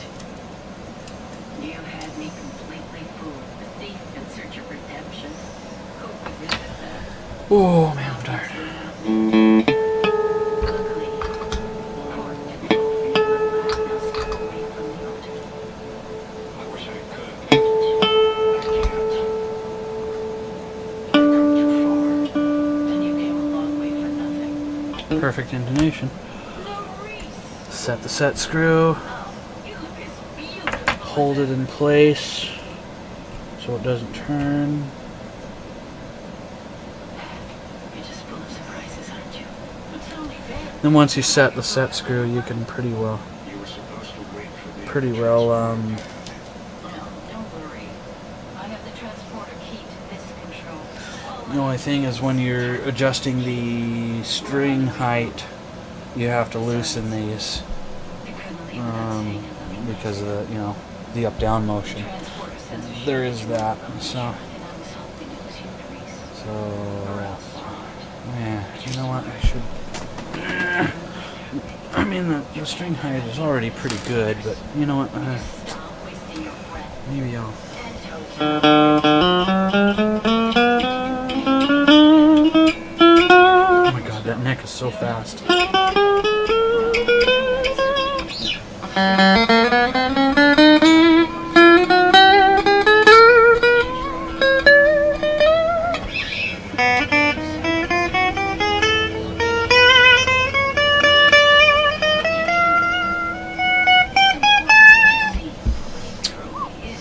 Pretty fast neck, pretty fast neck, pretty fast neck, pretty fast neck. You were just use We'll it lower to get to the this a little tiny Is that what I'm bit. supposed to believe? Believe anything you want. Please, Maurice, don't embarrass yourself. You made a mistake. I like my actions pretty darn low. I mean, just above buzz point.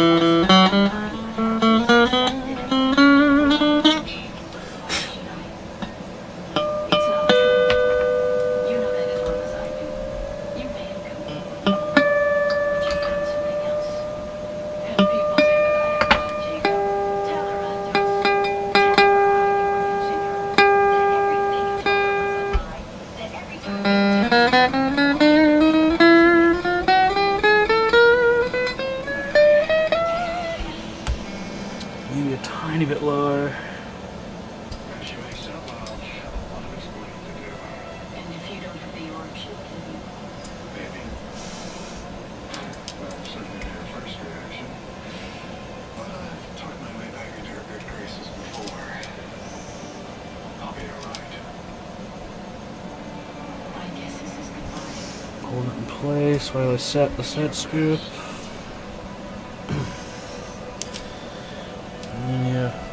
Very carefully, go a little bit at a time, You know what I saw when I looked into that orb? so you don't strip it out. You and me. And you'll feel it stop, or you can't tighten it anymore. So it's, you know, I'm gonna redo this one because I'm gonna redo all of them actually, because you know, I want the action as low as possible. Might even work. It's low now, but For a while. if I can get it a tiny bit lower Later, and more power. I'm a thief. And I'm very good at eyeing this, so. Then you should go.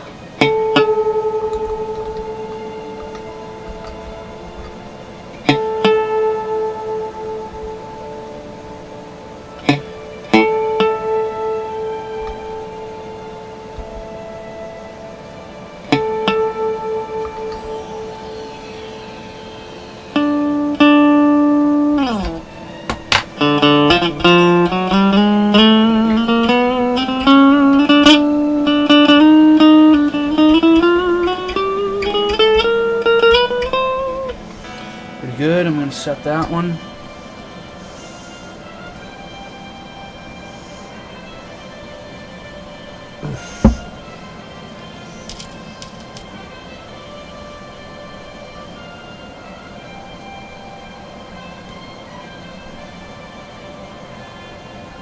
These Wilkinson bridges are pretty precision, so you're pretty hard pressed to mess one up. I mean, you just are. You're pretty hard pressed to mess one up.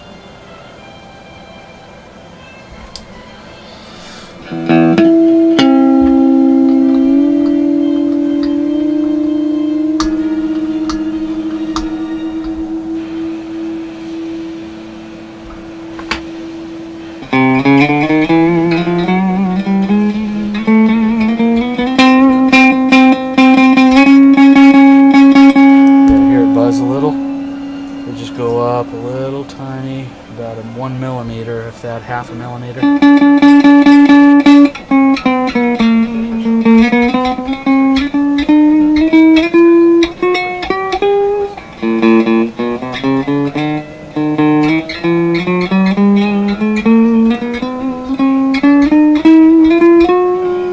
Just a tiny bit more up. These are precision, so you don't need to turn a bunch of turns to get it up high.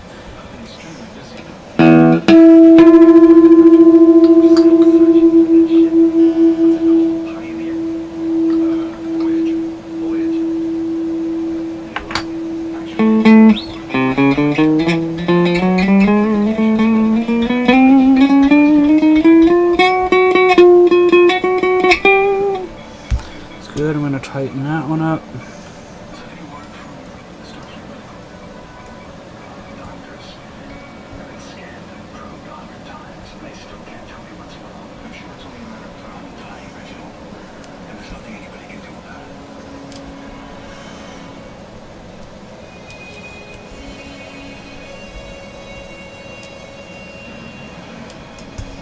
Oh,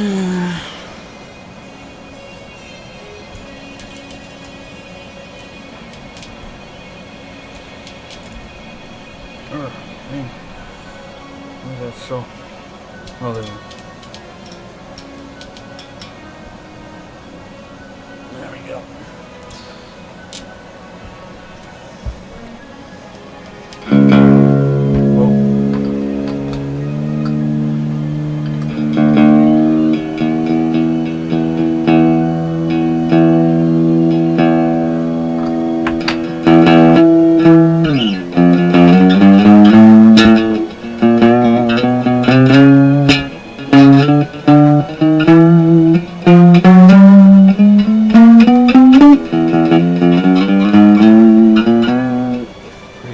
Set that one.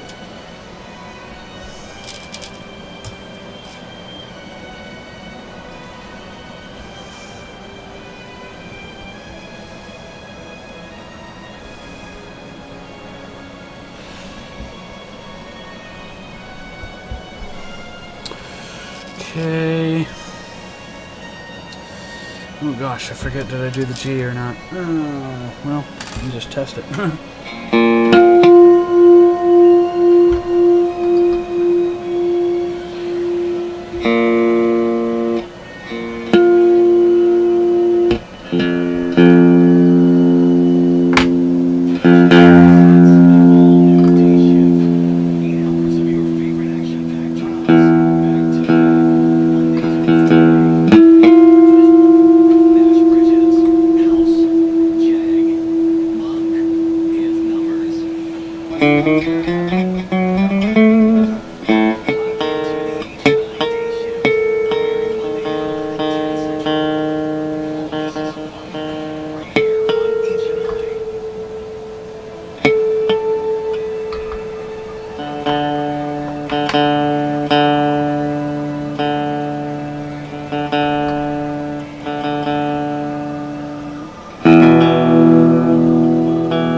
Yeah, I remember I did it. B string next. It's really crooked for some reason. You move when you play sometimes. It happens.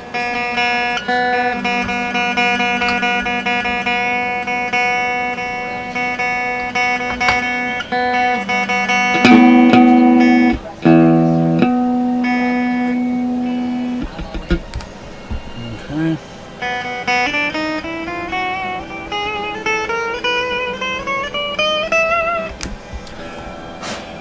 Down a little further.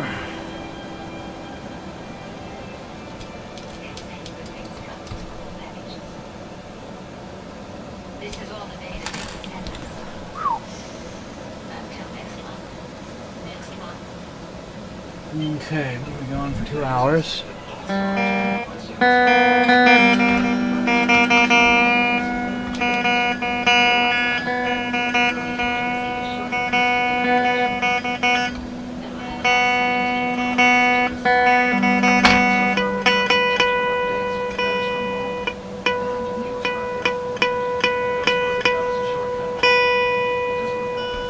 Intonation's off a tiny, tiny, tiny, tiny, tiny, tiny bit.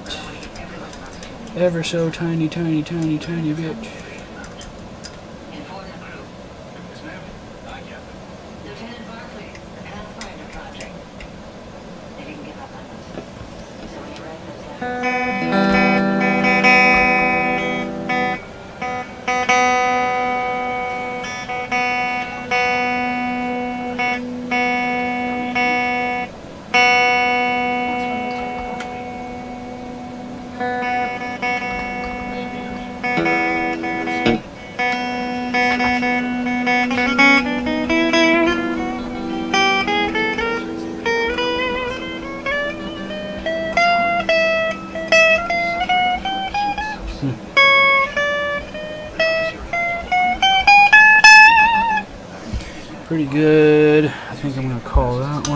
done. Intonation's good. I'll set the set screw.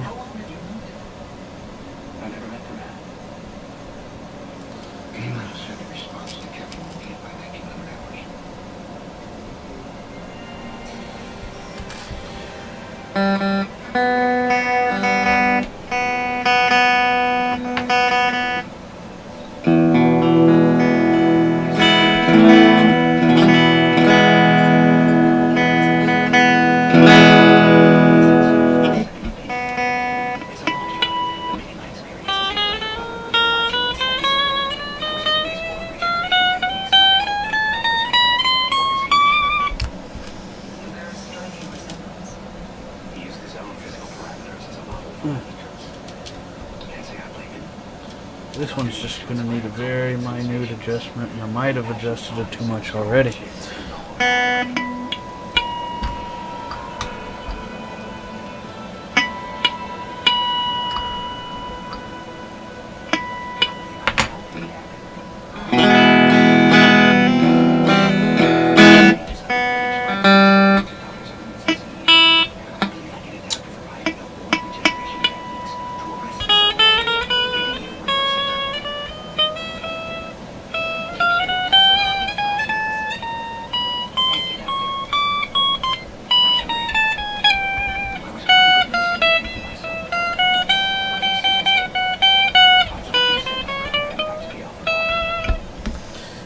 Pretty good. I'm going to call that done.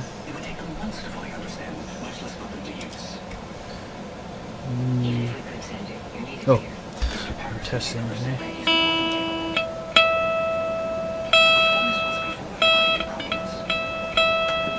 Intonation's a little bit off.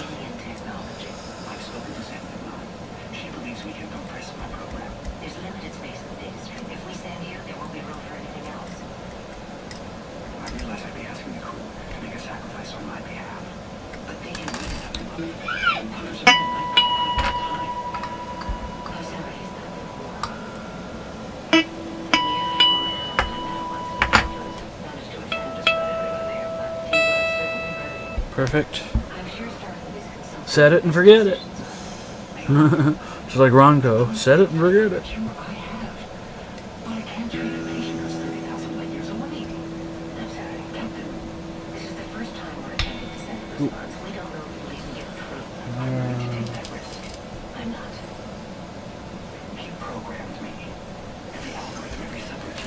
Whooshki.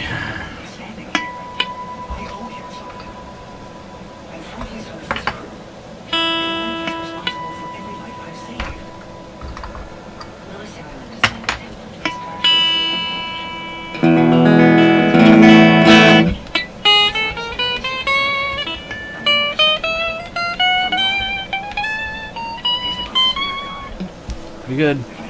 All the saddles are straight. Get my fingerprints off of them.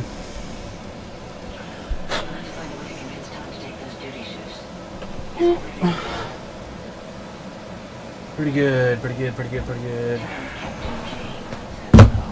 Oh, my back is hurting. All my saddles are 100% straight. I see two spots I need to repolish. We'll do that right now. I'm so happy with this guitar. I'm flabbergasted. I'm just absolutely, categorically, irrefutably flabbergasted with this guitar. There's nothing wrong with it. It is absolutely perfect and pristine in every way, shape, and form for being as old as it is. When I first made it, and it's just like, oh my gosh. It's just like, oh my gosh. I'll wait to do this little sorry about that.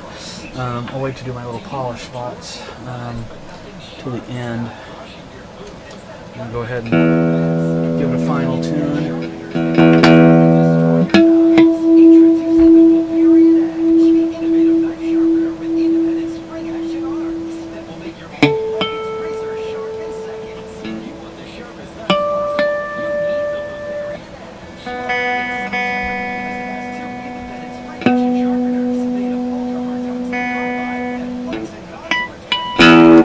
Oops.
Perfect, perfect.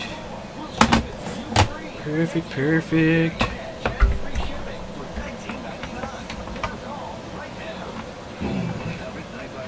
Oh, I still can't play too much because I got that little injury in this fingertip here. A few days ago, I guess it's been almost a week now, I was using the wire wheel out in the shop, and one of the wires, which are about that long, came out and went into my finger here. You can kind of see where the hole. Well, you can't see with the camera. The hole's right there. So it's hard for me to play a little bit, but it's not too bad.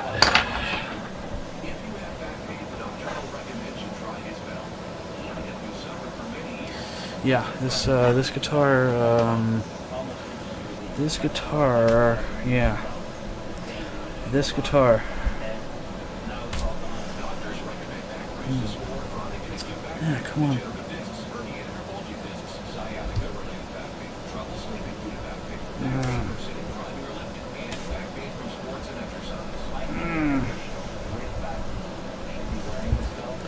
This guitar is pretty darn amazing.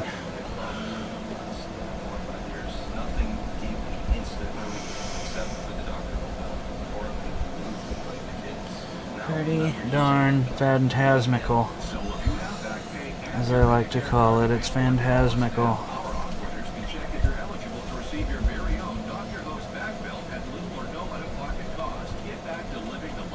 There we go. Get that little spot polished. Oh, mercy, my back hurts. And then I'll dry wipe the body and the neck when I'm done with it. Oh, I need to polish off I didn't take the polish off the top of the knobs, and I'm still probably going to change these knobs. I just have to find those knobs, and then when I take pictures of it, I'll just real quickly pop these off and this tip and put the pearloid white tip on and the gold plated knobs with the inlay mother of pearl or abalone in it, and then that will be it for that aspect.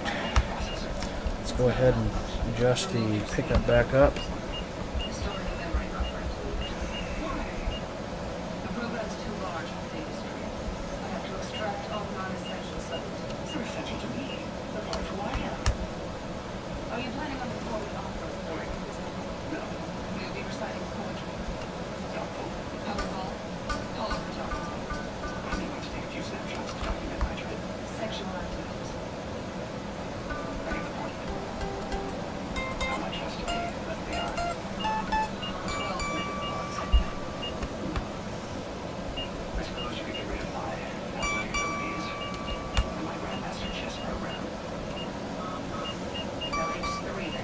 Go.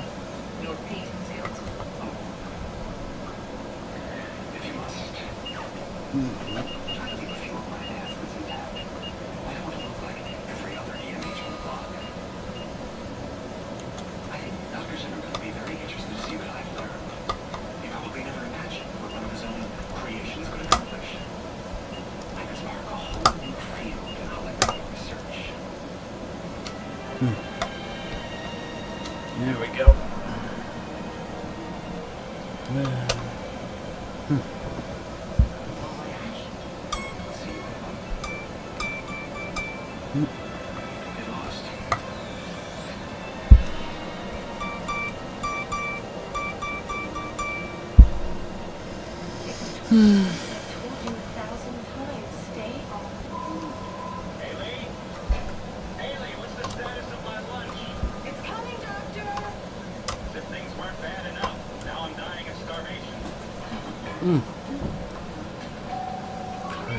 Hard to see because it's gold, and hard to see the screws. So, okay.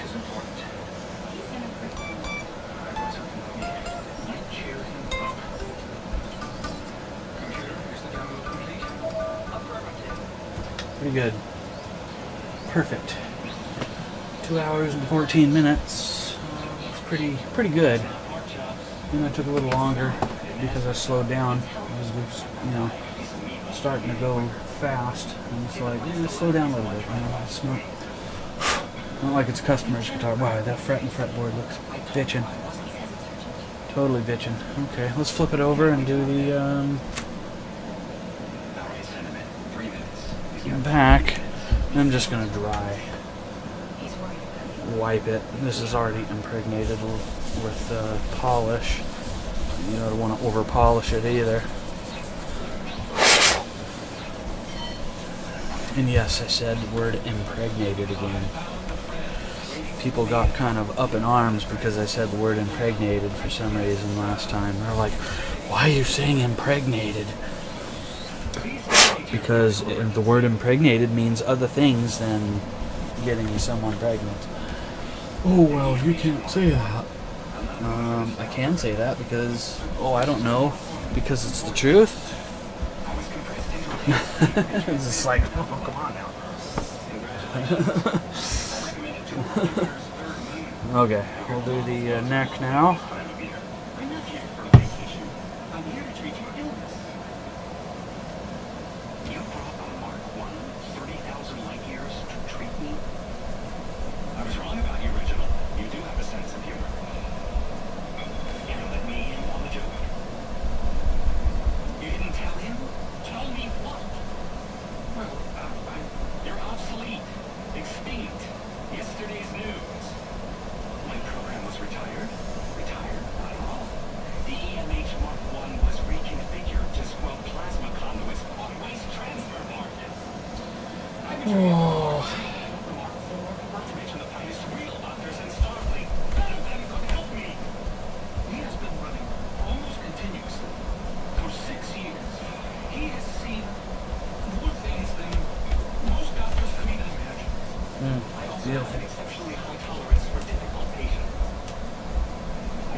Hopefully I didn't knock it out of tune when I set it on its strings.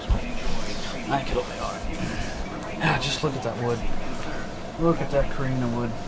It is just phantasmical.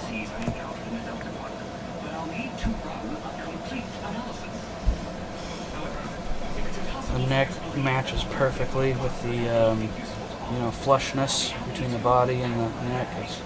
You can't even feel where one ends and one begins. It's just I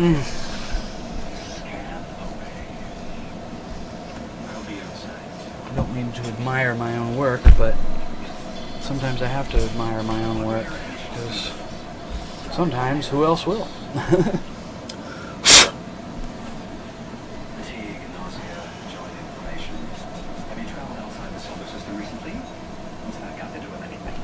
And she's heavy. She weighs about 9 pounds. Just under 9 pounds, I think 8.98 or something like that, if memory serves, last time I weighed it. So it weighs as much as a full-sized, unchambered Gibson Les Paul. Just about as much. Let's see if I knocked it out of tune or not. Probably did. Nope, I didn't. That's a testament to my work right there.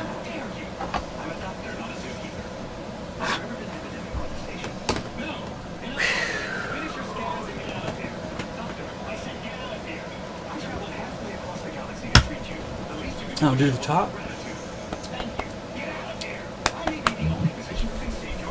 I just do kind of a fine wipe. I mean, I'm just wiping any fingerprints or schmutz or whatever off of it. I'm not.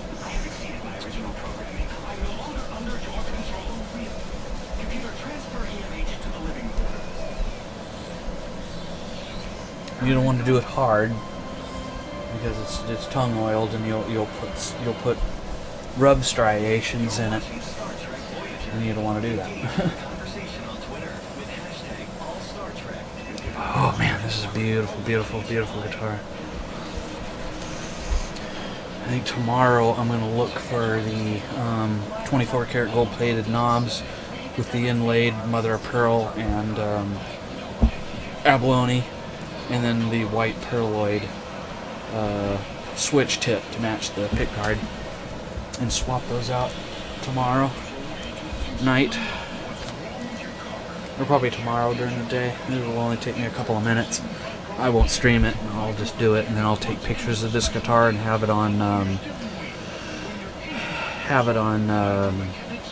ClassicGuitar.com and Classic Guitar Twitter and Classic Guitar Facebook, and I will have it on Facebook Marketplace, and yeah, $1,500. Whoever wants it. It's just spectacular. I mean, look at the fretboard. It's got a shine on the fretboard because it's ebony. I'm sure if you've seen ebony keys on a piano, how they're shiny. Yeah, because the wood is so hard and the grain is so dense, you can put a polish on the wood.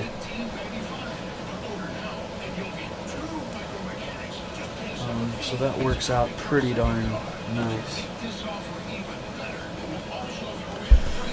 Whew, I'm getting tired though. But I'll probably run this video until right at midnight.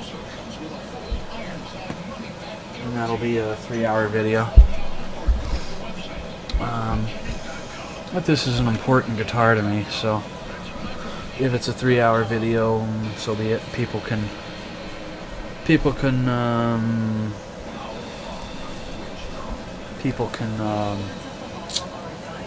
skip through sections of it and get to the meat, you know, when I'm doing the frets, or get to the meat when I'm polishing the stuff, or get to the meat when I'm doing the setup, you know.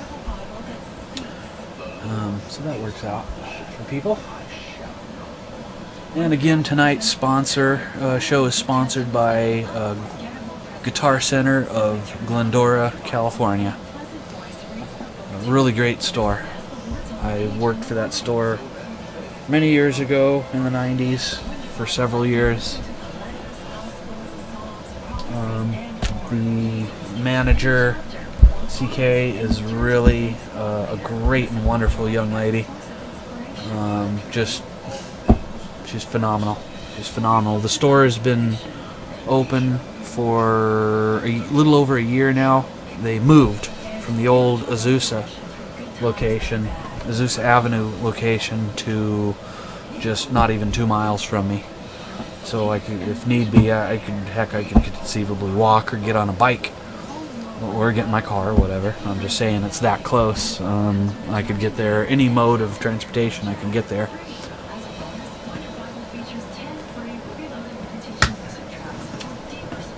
So put my oops, knock it off the table. Put my Allen wrenches away. Are just Pittsburgh brand from Harbor Freight. I think I paid like $6 for these or something. No, I got these for free when I spent like $50 in tools. They have coupons where you can choose something that's under $10 for free, or something that's $8.88 or $9.99 or whatever, for free. Whatever, if it's a wrench or a flashlight or a tool or whatever it be. In fact, I got their new catalog here. This is. Oop.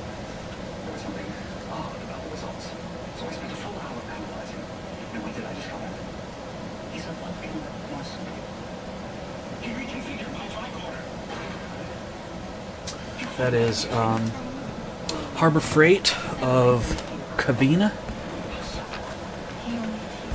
It's very close to me also. Not within walking distance quite, but it's within bicycle riding distance, or getting in the car and going. And it's good if you don't want to spend thousands of dollars on Snap-on or Craftsman or Mac or Matco or Cornwell tools. Example, here's a 20-volt lithium cordless half-inch drill by Bauer for $65. That's pretty good. Here's my compressor that I have in my garage shop. Right there where my finger is. And it's a, I love that compressor. It's a good, pretty good little compressor. Ooh, my magazine's getting screwed up here. It's a General Pneumatic, 21 gallon, 2.5 horsepower, 125 psi, oil lube air compressor for, get this, 150 bucks. It's pretty good. Air delivery is 4.7 at 90 psi and 5.8 CFM at 40 psi. It's pretty good a compressor. I've had it for about, let's see, I got that in the summer of 2016, so 2 years, and it's given me 0 issues. I installed an air dryer in it, and it's just and a pressure regulator. It has one built in it, but I like to put 2 just so I have very precise air control. And then I match them up. And great compressor. In fact, I'm thinking of buying another one and just keeping it in the box and keeping it boxed up. When and if that one goes, then I can just take that one out of the box and replace it. Just put it right, swap them right out of space, in its space. So it's pretty good tools. My brother, he gets tools from there. We're pretty happy with the tools from there. Workbenches, cranes, impact wrenches, sockets, wrenches. Just we get a myriad of stuff from there all the time. Gloves, rubber gloves, cut-off tools, tarps, just everything. I'm pretty sure Harbor Freight is all over the U.S. I'm pretty sure they're in every state except maybe Hawaii or Alaska. I'm not too sure about those two, but I know they're across the continental USA. So I typically go there once or twice every couple of weeks because I need a little of this or a little of that. And I'm not breaking the bank when I'm buying something from there, so I'm not spending a lot of money here. What other good deals do they have? Let's see. Here's a 4-piece plastic funnel set. 2-inch, 3-inch, 4-inch, and 5-inch for 79 cents for all 4 of them. Here's a 6-piece plier set for $9. And it has, it's got needle nose and channel locks, and looks like it's got a pair of dikes and a couple others. Pretty cool. In fact, I got a trip due there probably during the week next week. Needing a few little odds and ends and odds.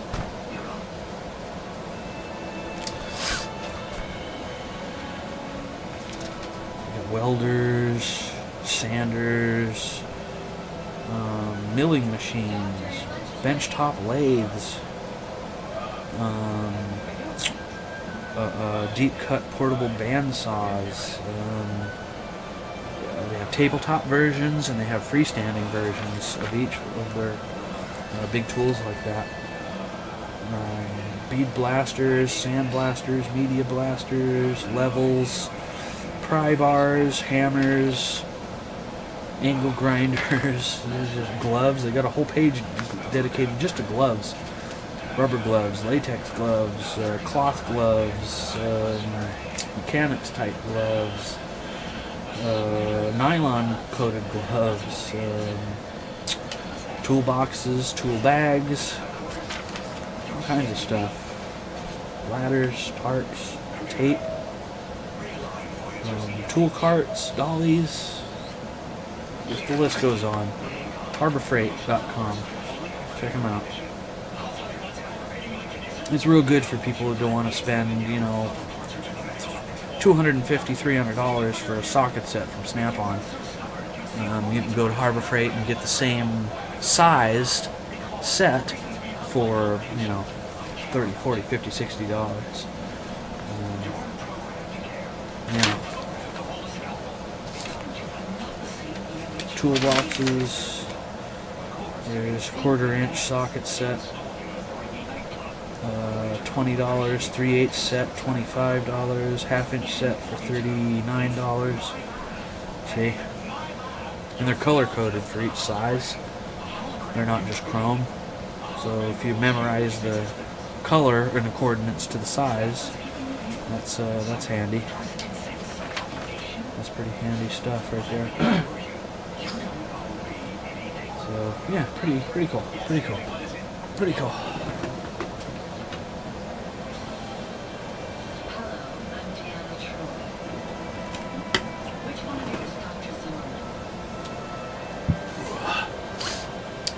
Oh, they got power supplies, multimeters,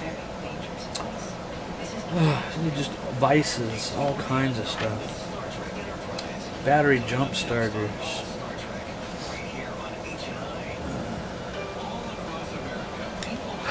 Yeah, this guitar is pretty well done except for changing these 3 pieces out, and I'll do that tomorrow because I don't readily know off the top of my head where the parts are, which is the pearloid white switch tip and the gold 24-karat gold plated abalone inlaid and mother of pearl inlaid top knobs.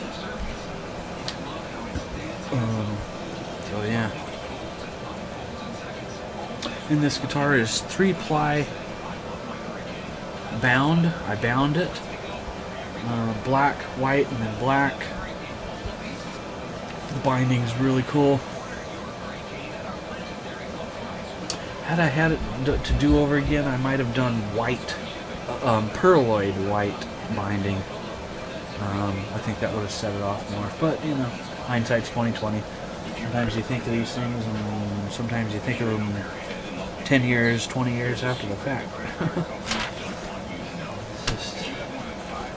Yeah, just that way. They got presses, anvils, vacuum pumps, taps and dies, tire changers, oil changers, motorcycle lifts, engine hoists, bottle jacks, jack stands. I could go on and on. They have everything there. Everything there. Everything there. I could almost spend hours in a Harbor Freight, especially if it's a big store. Some stores are a little bit bigger than others, so.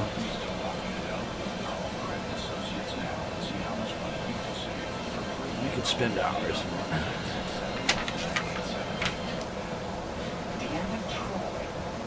I've always got a small to medium-sized running list of stuff I want to get. Like here's this workbench table. There's 2 workbench tables that I want. One of them's $100. The other is $160. One's wood, all wood, and the other is wood and metal with pegboard on the back of it. I want to replace a couple of desks in this room here with these tables, so that'll help me out a little bit. Yeah, heat gun. My brother has this heat gun. Airless sprayer. They've even got TV wall mounts.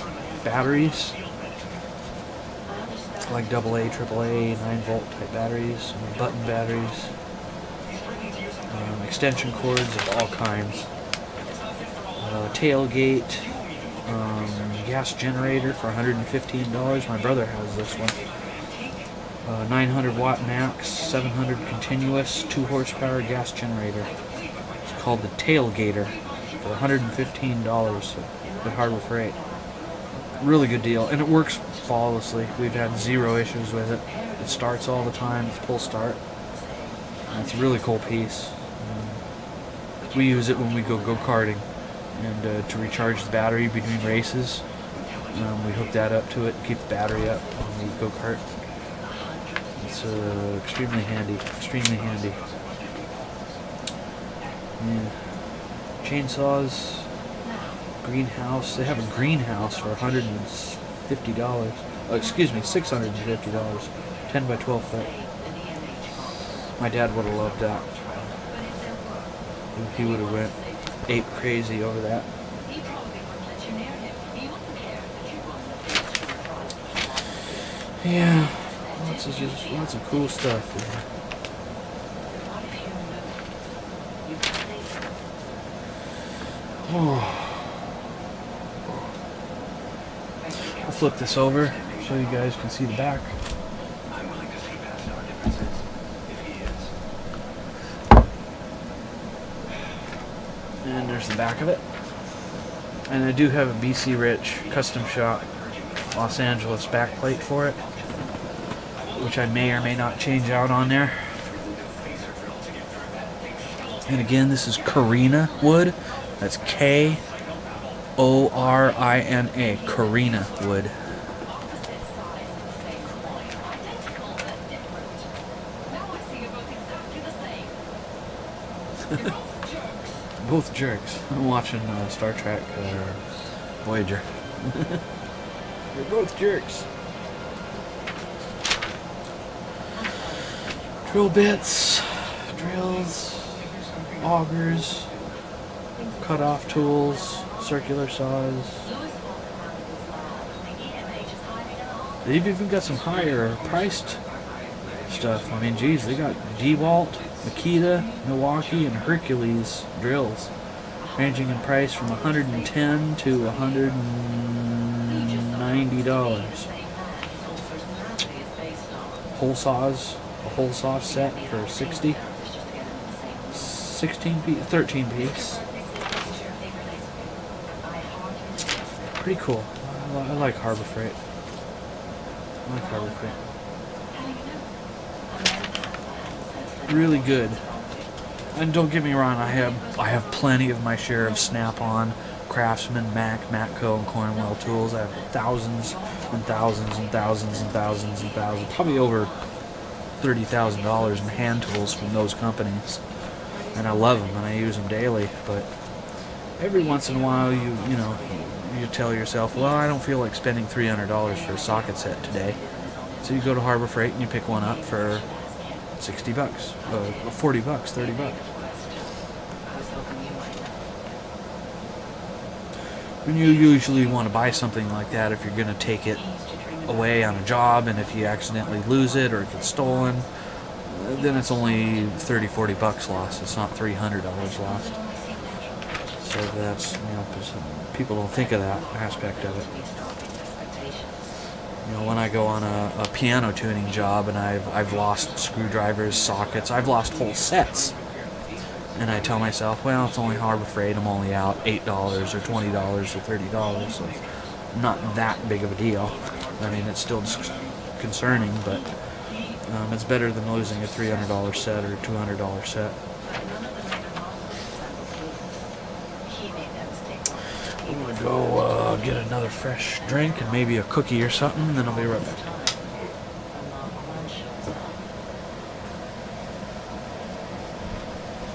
It must be like staring in a mirror at a reflection you don't remember.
Ooh.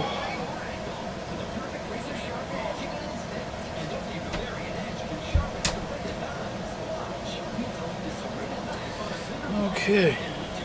Whoops. It's as sharp as a razor, even cutting through a leather shoe without effort. You're all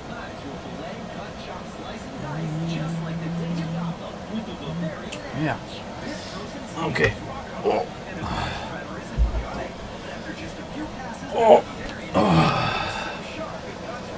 All right. So yeah, this is Korina Wood. It's a kind of a, I call it a bi, or sometimes it's a tri-colored wood.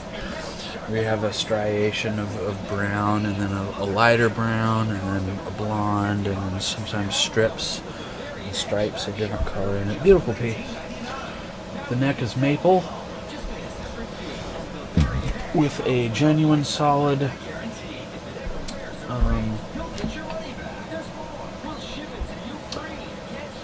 ebony top on the fretboard. The bridge is Wilkinson. The electronics are high quality BC Rich made in USA. Bridge pickup is a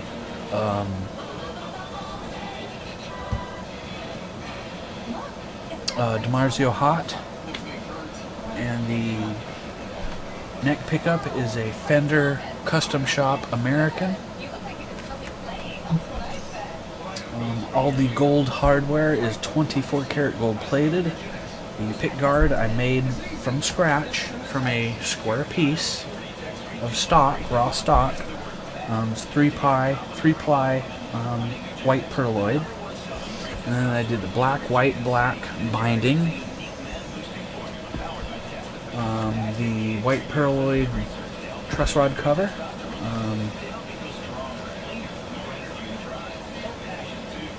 22 fret jumbo stainless steel frets. Stainless steel machined strap buttons. Mother of pearl dot inlays.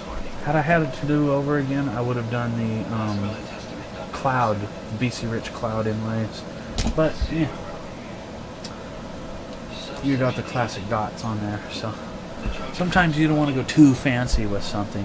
You start to get too fancy, then you know, to the eye aesthetically, it starts to, you know, it's got some bling on it anyway. It's got the 24 karat gold plated hardware, so I mean, minus the knobs and the strap buttons, everything is 24 karat gold plated, and the screws are stainless steel, of course. So I'm ecstatic with this guitar. I just love it. I am going to be putting it up for sale. It's at minimum $1,500. I don't want to sell it, but I am in the business of selling guitars, so I've had this guitar since the early 90s. I built it myself when I worked at the BC Rich Custom Shop. It's a BC Rich Custom Shop. It doesn't have quite the BC Rich headstock on it. I went slightly different. I do have the BC Rich logos and the BC Rich back neck plate. It's not neck through, it's bolt on. Reason being, I wanted to go one piece with the body. The body is one solid piece of wood. Had I gone neck through, I would have had to cut out the center and, you know, gone all the way through. So, and it's pretty heavy. It weighs in at about 8.9 pounds. Basically weighs as much as a full-sized, unchambered Gibson Les Paul or Epiphone Les Paul. So it does have some chunk to it and some weight to it, but for somebody who plays the Les Paul all the time, they won't care about the weight of this at all.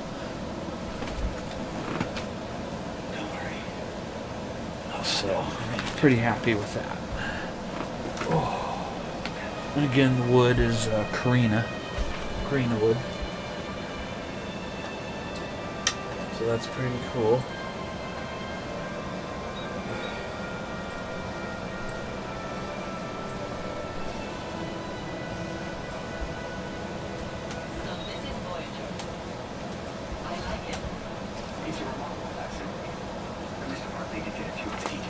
Oops. I think that may have something to do with Reggie's cat.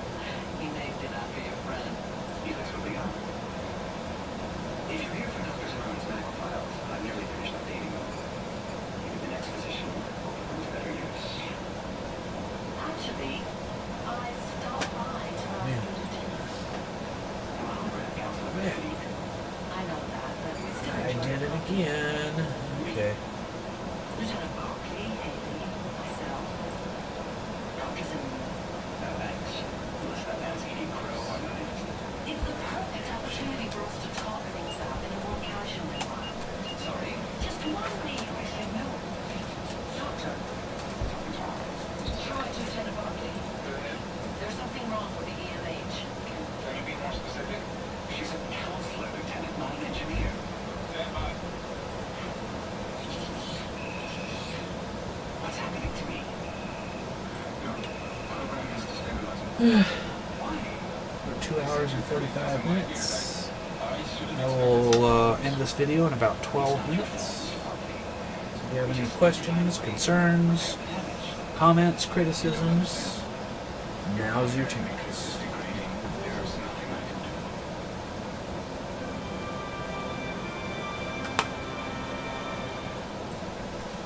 Next on all Star Trek Enterprise, followed by Xena, then Hercules. All tonight on H9. Tired of resting and seemingly impossible cleaning tasks, using wipes in the kitchen and sprays in the bathroom can be ineffective. Try Mr. Clean Magic Eraser with Durafone. Simply add water and use in your kitchen for burnt-on food, in your bathroom to remove soap scum, and on walls to remove scuffs and marks. It erases 4 times more permanent marker per swipe. For tough kitchen and bath messes, use Mr. Clean Magic Eraser with Durafone. Brand power helping you buy better. Here's a secret. A great retirement isn't only about how much you save. So again, I light tongue oil finished the wood. It doesn't have a clear coat on it. I just wanted a natural wood-looking guitar when I originally made this. Plan, save, and invest for retirement. Join for free at personalcapital.com/TV and also get all these free tools. He's dying, of course. He's not dying. His files are just degrading. There are people on board.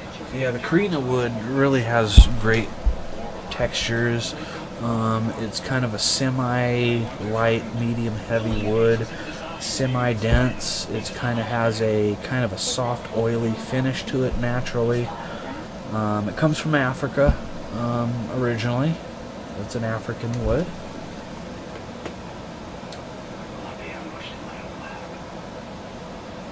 Stardate 5329. My program malfunctioned and you canceled the lecture on book and came all the way home to repair me. There's nothing worse than dressing a room full of pointy-eared blowhards. It's looking for an excuse to get away. So it's a pretty cool piece. I like it. I have lots of Korina Wood guitars. I have that Flying V. That Flying V, IYV. That's Korina. I've got Strats that are Korina Wood. I've got quite a few guitars that are Korina. Yeah. It's just a beautiful wood. You could Google that or look it up on Wikipedia. It's Korina, Korina. Just yesterday you threatened to decompile me. Before your colleagues made you go. You were in no condition to perform. Excuse me. Screwdrivers, levels. Again, I'm looking over the Harbor Freight catalog. Harbor Freight, your one-stop shop for tools and equipment and supplies. Oops. Oop. I'm trying to get it straight for you, so trying to get it straight for you so you can see it.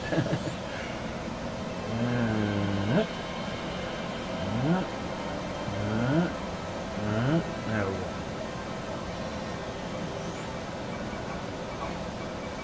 I can't move. I know.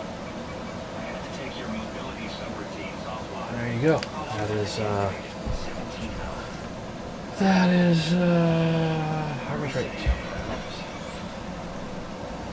You know what? I haven't gotten a Guitar Center Labor Day catalog in the mail yet. That's really strange. Or is it? Wait a minute. Is this it? No, this is not it. Is this it? No, this isn't it. It isn't. No, it isn't. This is Memorial Day. Yeah, this is Memorial Day. I'm gonna have to stop at Guitar Center over the weekend, holiday weekend. They always have Labor Day is one of their biggest holiday weekends for sales.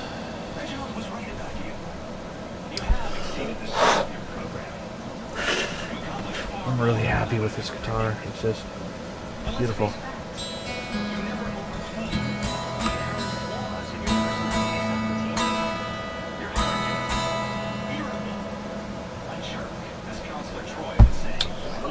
Beautiful.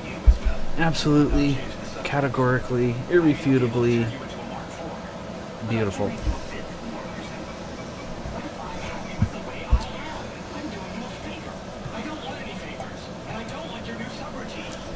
Again, the bridge pickup is Marzio Hot, and the neck pickup is a Fender American custom shop Telecaster. Bridge is Wilkinson. All the electronics are made in USA. 500K pots, 3-way switch, cloth braided waxed wire. The neck is maple, ebony with jumbo stainless steel 22 frets. All the golden hardware is 24 karat gold plated. The strap buttons are stainless steel machined. 3-ply white pearloid pickguard and 3-ply white pearloid truss rod cover. Mother of pearl dot inlays. It weighs in just under 9 pounds. It's solid one piece of Korina wood. It's a little slightly bit thicker than your standard Telecaster. It's not a thin line or anything. So it's a little slightly bit thicker than a standard, say, Fender standard Telecaster. A little bit thicker. I like my Telecasters a little bit thicker, a little bit beefier that way. You know, unless it's an F-hole chambered Telecaster like that other one, that Fender one, that Fender Custom Shop one. When I worked at the Fender Custom Shop, made that's what I call 5-pounder. It weighs right at 5 pounds. It's super light. You could pick it up. You could pick it up with one finger. It's so light.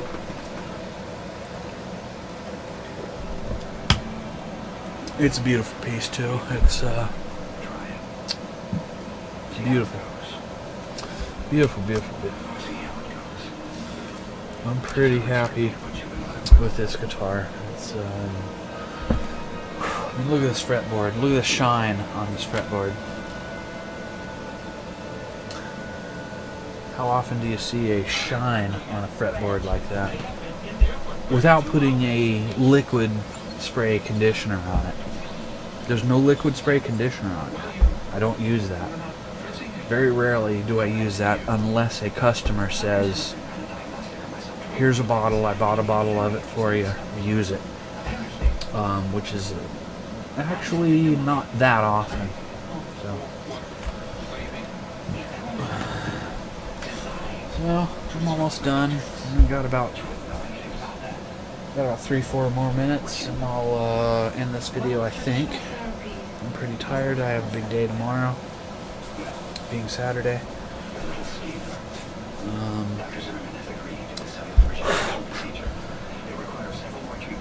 I'm going to take some pictures of this and I'm going to see about my white pearloid switch tip and my 24 karat gold plated mother of pearl abalone inlaid top knobs to change those out. And then I will have a full spread of pictures and description on my Classic Guitar website, Facebook, and Twitter. And I am in the middle of building a Instagram for Klasic guitar, and yeah, she's a beaut. She's a doozy. She plays absolutely flawlessly. The action is super fast and low, and the action is just mind-blowing on this thing. Anybody who picks this thing up and plays it is just going to be, they're going to be mind blown. Drop the mic, mind blown, jaw to the floor at the performance of this guitar. You know, you got a precision Wilkinson bridge. It's perfectly concert intonated and perfectly tuned. Has a solid graphite, deep groove notched nut. Not much more else I could say about it. It's just a phenomenal piece that I'm really proud of.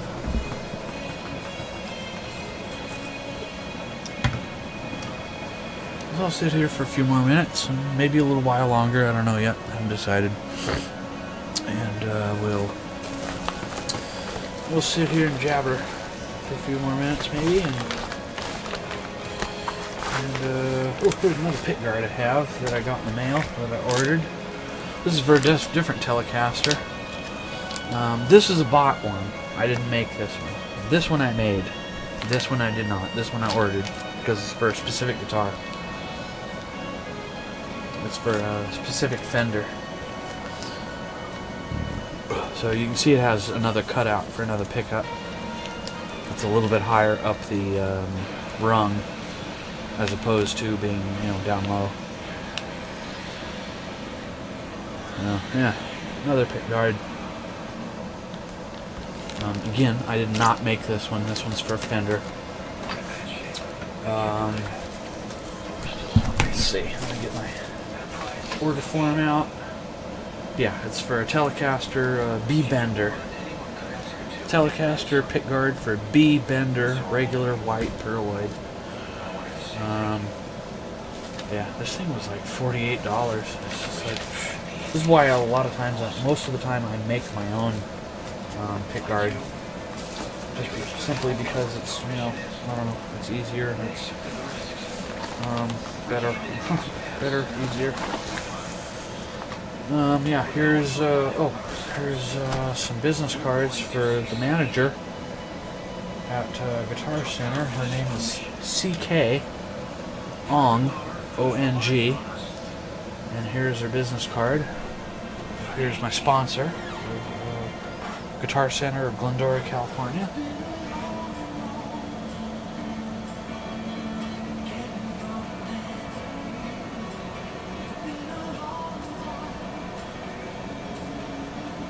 Let me get this right, I'm sorry.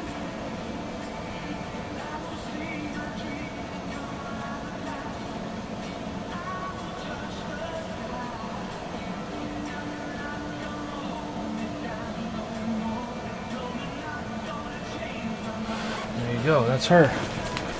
Really great and wonderful young lady. Really great and wonderful young lady. Like her a lot. She's really nice. Really good person. And I have some picks left over from when she gave me a bunch of picks to hand out, and t-shirts, these same t-shirts, to the California World Guitar Show a couple weeks ago. So we got a bunch of picks left over. You pick the Guitar Center picks.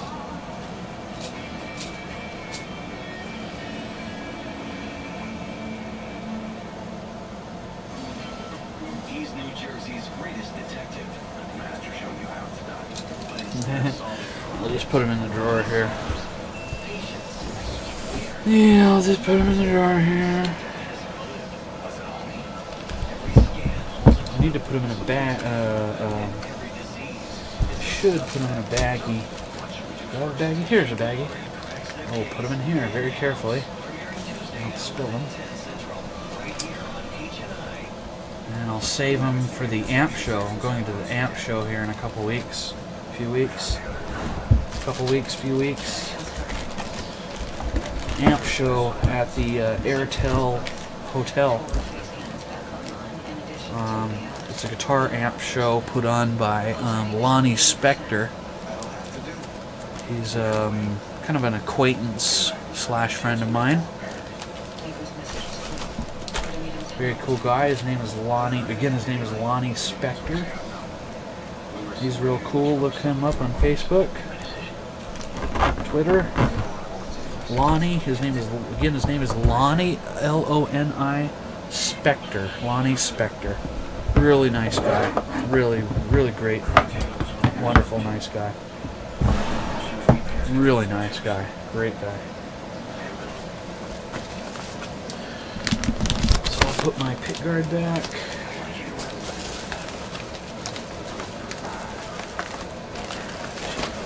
And order form back for that pick guard, which was... Oh, I take it back. The price was $38. They gave me a 10% discount because they kind of messed up the order a little bit. It was $39, we'll call it, for that pick guard. It's expensive for a pick guard. And I could have made one, but I wanted it to be a Fender original pick guard because it's going on a Fender B-Bender Telecaster. And Fender had its 1-year anniversary. A couple weeks ago?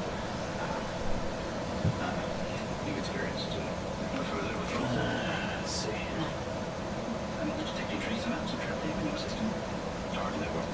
Yeah, I know that's hard to read, but...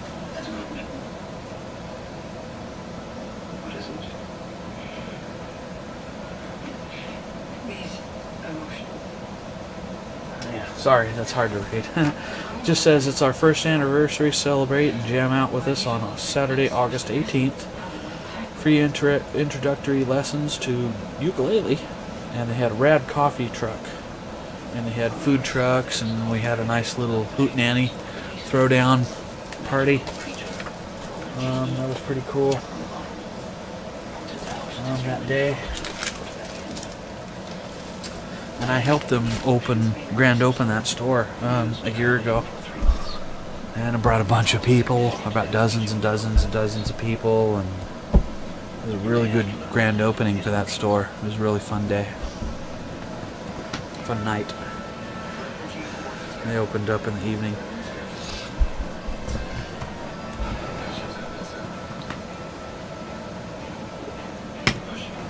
Really cool.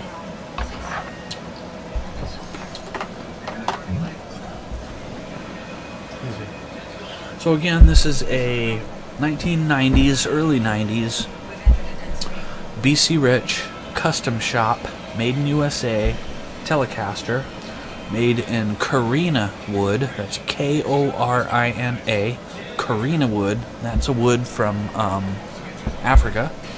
I built this guitar in the early 90s, early and mid 90s. The neck is maple with a genuine ebony fretboard, 22 stainless steel jumbo frets, a Fender American Telecaster pickup for the neck, and a DiMarzio Hot for the bridge. And the bridge is a 24 karat gold plated Wilkinson. The electronics plate is 24 karat gold plated with 500K made in USA pots and a 3-way switch. Machined stainless steel strap buttons, mother of pearl dot inlays, triple ply, 3-ply white pearloid pickguard, and a black, white, black binding around the guitar.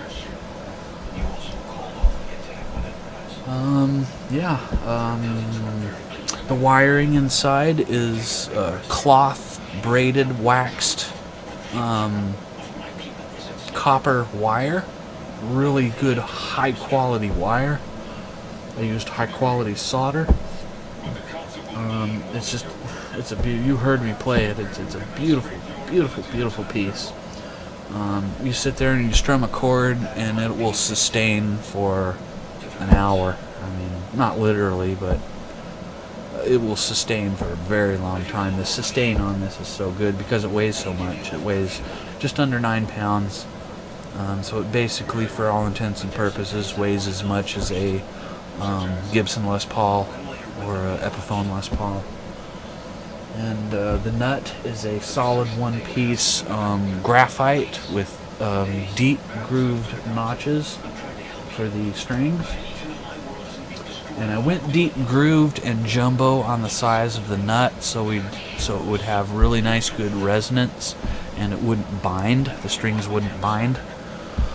And it stays perfectly in tune. It's perfectly concert intonated and tuned.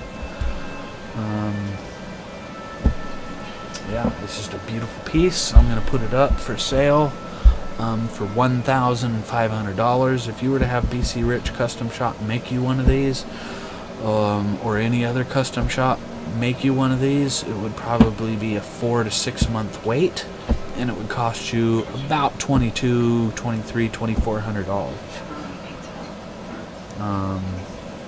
So in my eyes, it's a bargain at $1,500. And if you look at this guitar, the condition of it, you would swear it was made last month. I mean, it's in that good a condition, even though it's 1990s. The pots are nice and smooth. They're good, high quality, machined aluminum and brass threaded pots, 500K pots. They're very, very smooth. They're not gritty or grindy. Three-way switch is a nice, high quality, made in USA three-way switch that has nice fluid movement. All the screws are stainless steel. They hold the pick guard down, the bridge down, the pickups down, the plate down, everything is stainless steel. The strap buttons are machined stainless steel with stainless steel screws. Yeah, it's a great piece. I'm really proud of it. It's a wonderful piece.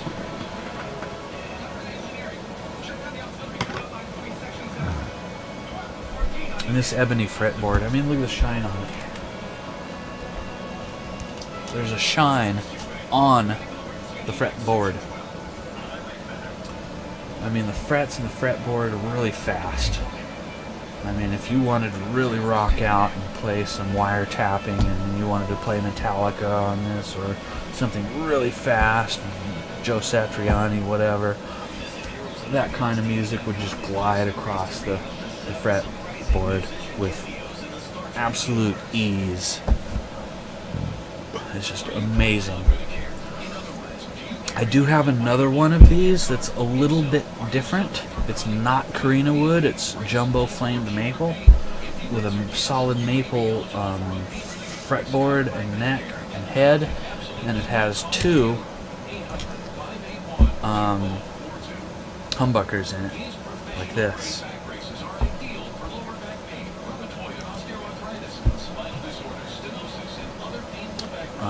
I'll probably work on that one.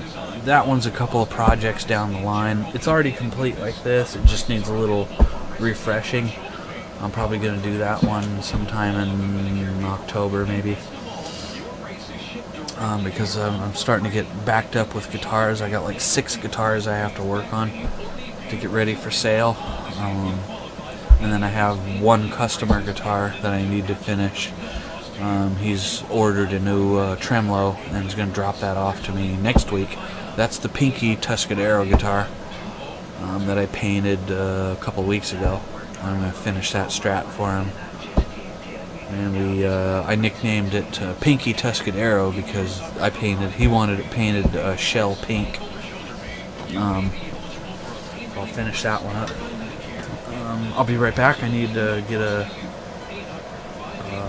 drink and fresh water.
I'm back. I actually want. Excuse me. I actually want to get one of these egg makers that you see on the infomercial on TV. I always get these little cooking helpers you see on TV. Egglets. Yeah. I'd like to try that just for the heck of it. I love eggs, hard-boiled eggs, deviled eggs. Egglets. I don't think it's very expensive. Yeah, 15 bucks. Huh. Yeah. Make your own homemade egg McMuffin. Ooh, that's good. That's good stuff. Gotta love it. The Incredible Edible Egg. Remember that campaign from the, I guess that was late 80s, 90s maybe? Because it was a big conspiracy that eggs were just notoriously bad, super, ultra bad for you. And true, eggs aren't maybe the best food for you, but then some science came out that they're still bad for you, but not so bad for you. And then they came out with that TV ad campaign, and they called it the Incredible Edible Egg. I remember that.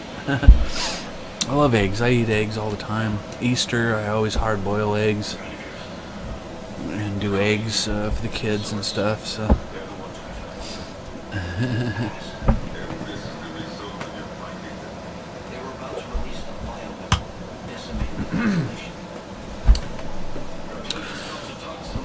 So yeah, show you the back of this again.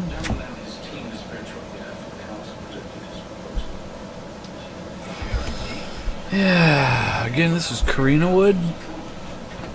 The only thing I would have done also is I might have chosen a better granulated piece of wood, maybe that had another, see how this is brown and then a strip of lighter brown. I might have chosen another one that had another strip of brown, maybe about here. But other than that, I mean, Korina Wood isn't exactly common. You can't exactly go to Home Depot or Lowe's and tell the worker there, point me to the Korina Wood pile.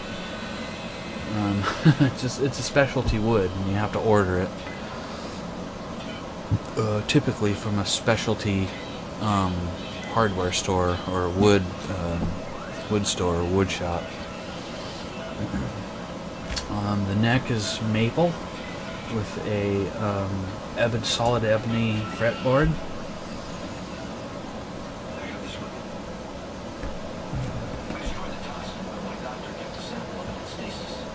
So it's a beautiful piece. I really like it.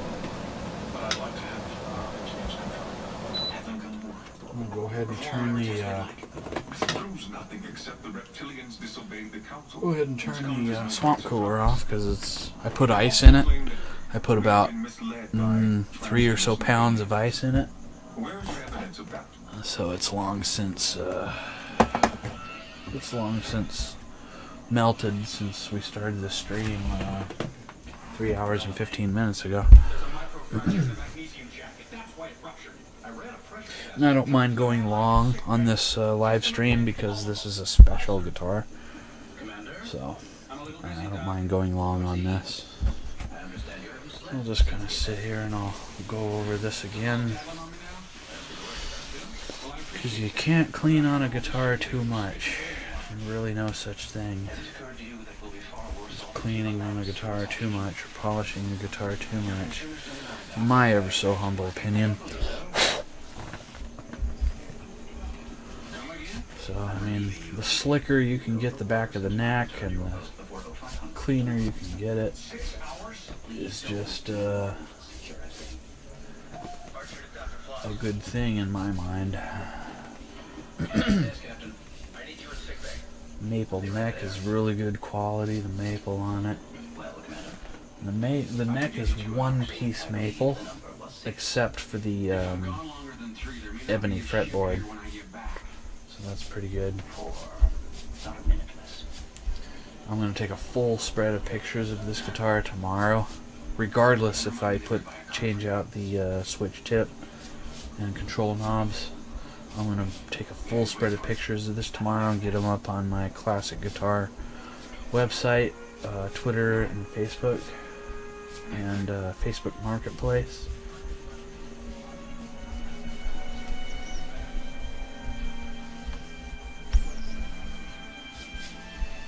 And you know what? Gold hardware on a guitar, whether it's real gold plated or just gold tone, can be a hard sell, because some people see it as kind of gaudy and over the top, and you know, personally I like it,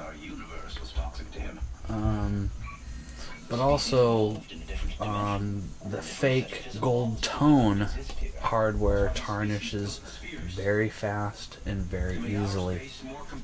This hardware is all 24 karat gold plated, so it's real 24 karat gold plated.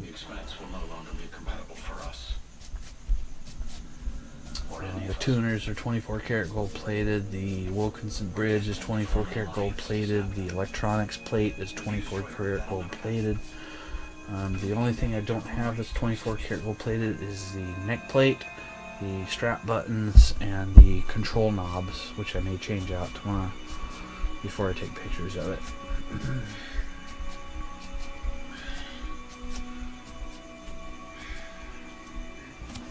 The back of the neck is just absolutely slick and pristine. It's just a beautiful piece all the way around, you know?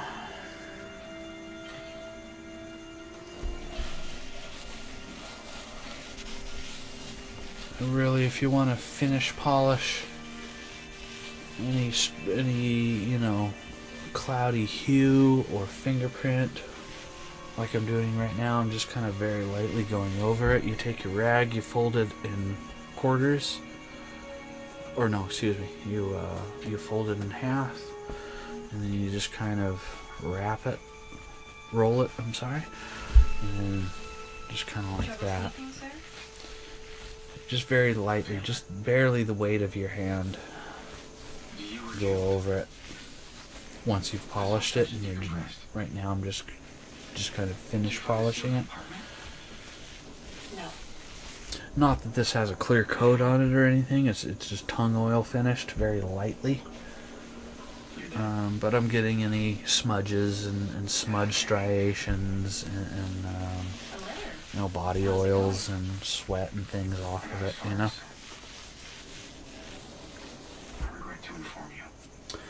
And I wash these rags, these microfiber rags every few weeks, no more than a month, and I put them in the wash and dry them with fabric softener and wash them with fabric softener, and they come out real nice. So I save on buying rags, you know, all the time.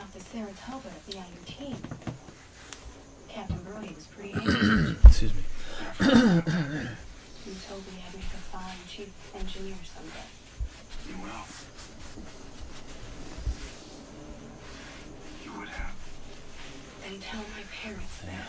This is a beautiful piece of Korina Wood. And Korina Wood is kind of a semi-satiny, oily to the touch, moderately dense, moderately heavy wood from Africa. I won't say it's exceedingly rare or hard to get. You can get it.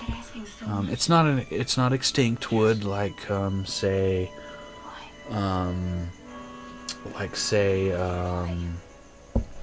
there's some types of rosewood that are illegal to farm now. Brazilian rosewood is illegal to farm now. You can't get that anymore. So if you have anything that's Brazilian rosewood, like an old piano or an really old guitar, that's worth a lot of money. So don't throw that out or sell it for less. even if it's an old piano that you don't think is worth but a $100 or $200 or $300, just the reclamation in the Brazilian rosewood is worth a lot of money. So always keep that in mind. It's HCIS. We home deliver bladder control products. We understand how you feel. For over 25 years, we home deliver. Go ahead and flip that over now because that's about as perfect as it's gonna get. And I don't want to lay it on the strings for very long because then I'll knock it out of tune. Let's double check it and see if it's still in tune. Oh yeah, still in perfect tune. So I'm gonna go ahead and wrap this, roll this up the other direction, and just kind of sit here and go over it again until I feel like finishing the stream up. Because I'm really in love with this guitar. I have a lot of man hours in this guitar.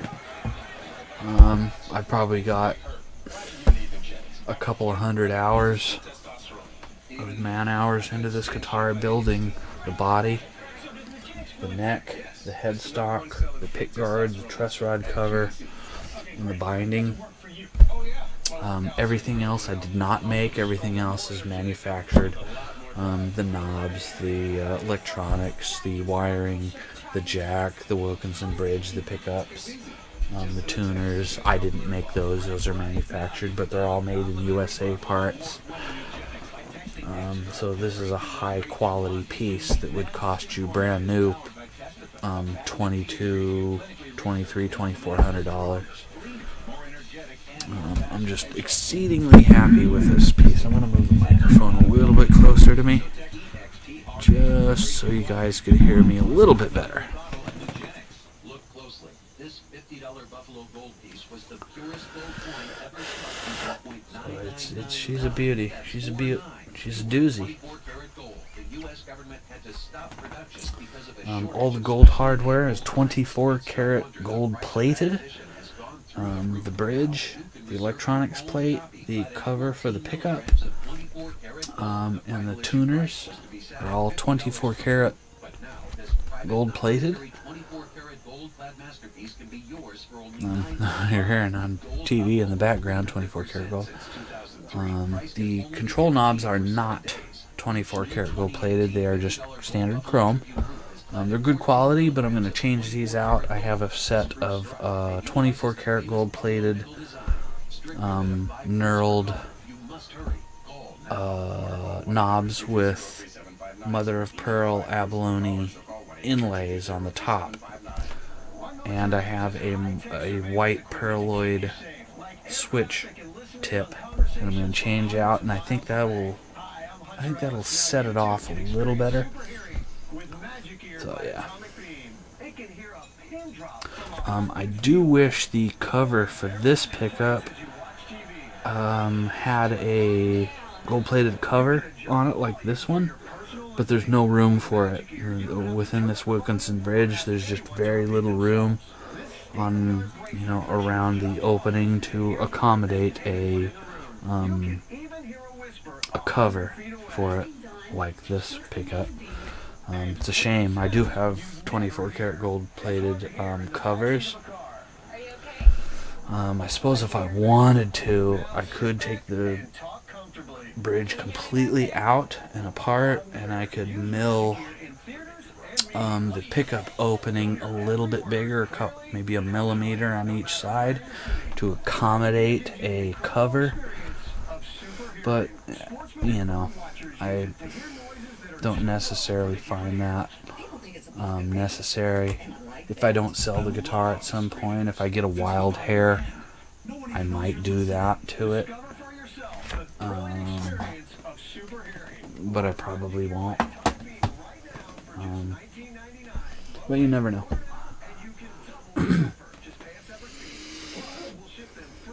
I can't see anything that I would have else done differently on this guitar, other than maybe the BC Rich Cloud inlays, and for the white binding, black and white binding, I would have done pearloid binding.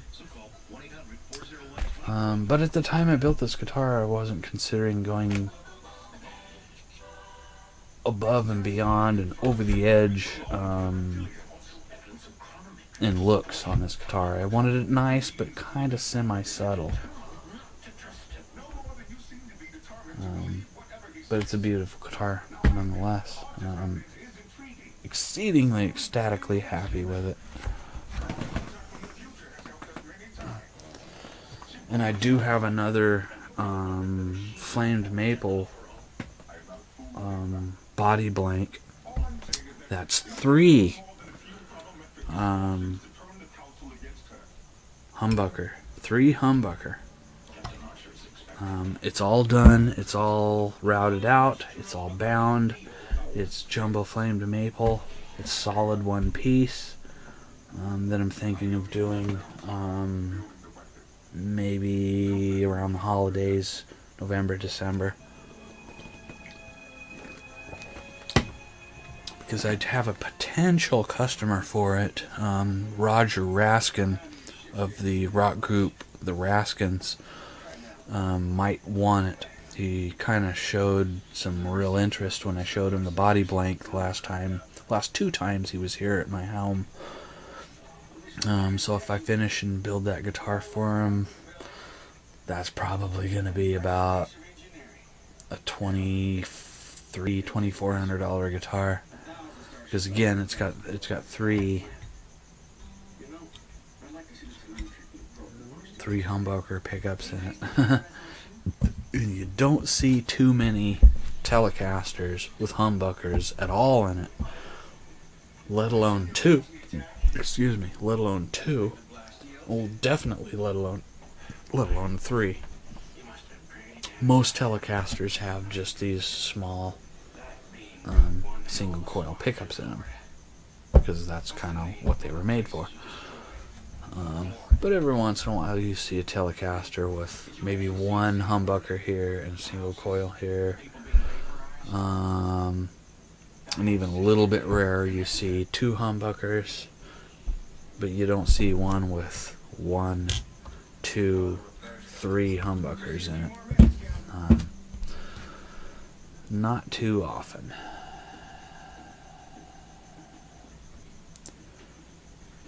So if I build him that guitar, that's going to be a special piece. I do have a neck for it. It's a BC Rich. The guitar is all BC Rich anyway, custom shot, but the neck is a solid 1-piece maple. 1-piece maple. There's no top to it. It's all 1-piece maple, satin finished, 24 jumbo frets. With the traditional cocked BC Rich reversed headstock on it. So if I build him that guitar, he's gonna go ape heck over it. He's gonna go ape heck over it. He's gonna go crazy over it. That's gonna be an amazing guitar if he ends up having me build that for him. And I'm very much willing to build it for him. He's a really good guy. Really nice guy. He's been here to my home a couple of dozen times. He's a real great guy. I've bought stuff from him. I bought a couple of Marshall half stacks from him that he used on the Motley Crue final tour in 2014. Just a really great guy. Again, his group is named The Raskins. Really great guy. Really special guy. Him and his brother. His whole group, but him and his brother. He's really good friends with him.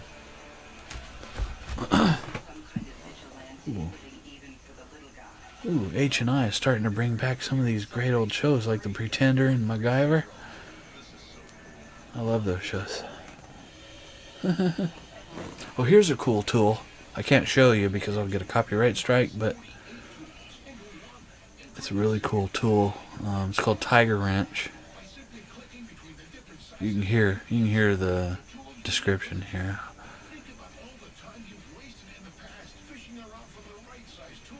That's really cool. I have one of those. Really handy. Really cool. I might buy a second one just to have it on hand. Really cool. Tiger wrench. There's been wrenches like that before. I think there was a wrench like that maybe 10 or 12, 15 years ago. Similar to that one. But it kind of didn't take. This one looks like it's better quality. Because it's splined. So you can, if it's splined, you can use it for metric and standard.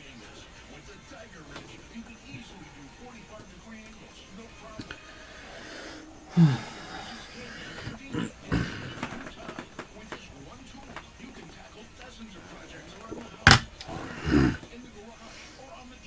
really proud of this guitar.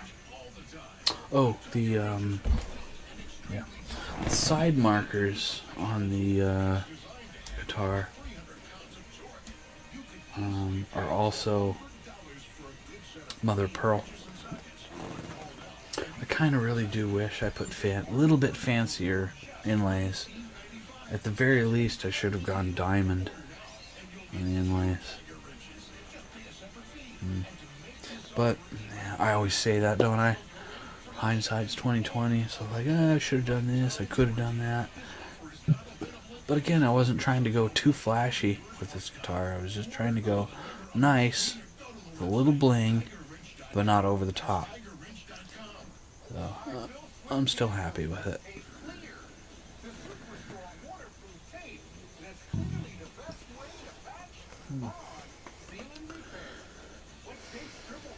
I think I'm going to go ahead and end this video. I don't want it to go 4 hours. It's gone 3.5.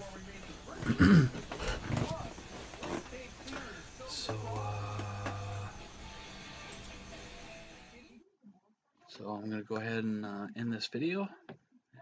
And this is a really great guitar. I built it when I worked at BC Rich Custom Shop in the 90s. It's a Telecaster. It's made of Korina Wood.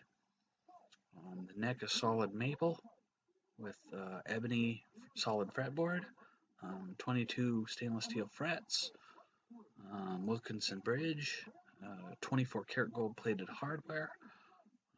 The pots are 500K mini pots. The wiring is all cloth braided wax wiring. It's all made in the USA. Everything. I made the pick guard. I made the truss rod cover. I made the body, the neck, the headstock. It's a great and wonderful piece. So I wholeheartedly thank you for joining me for this. Very special guitar to me. And we'll see you next time. Thank you very much for watching. Have a good one. Bye-bye.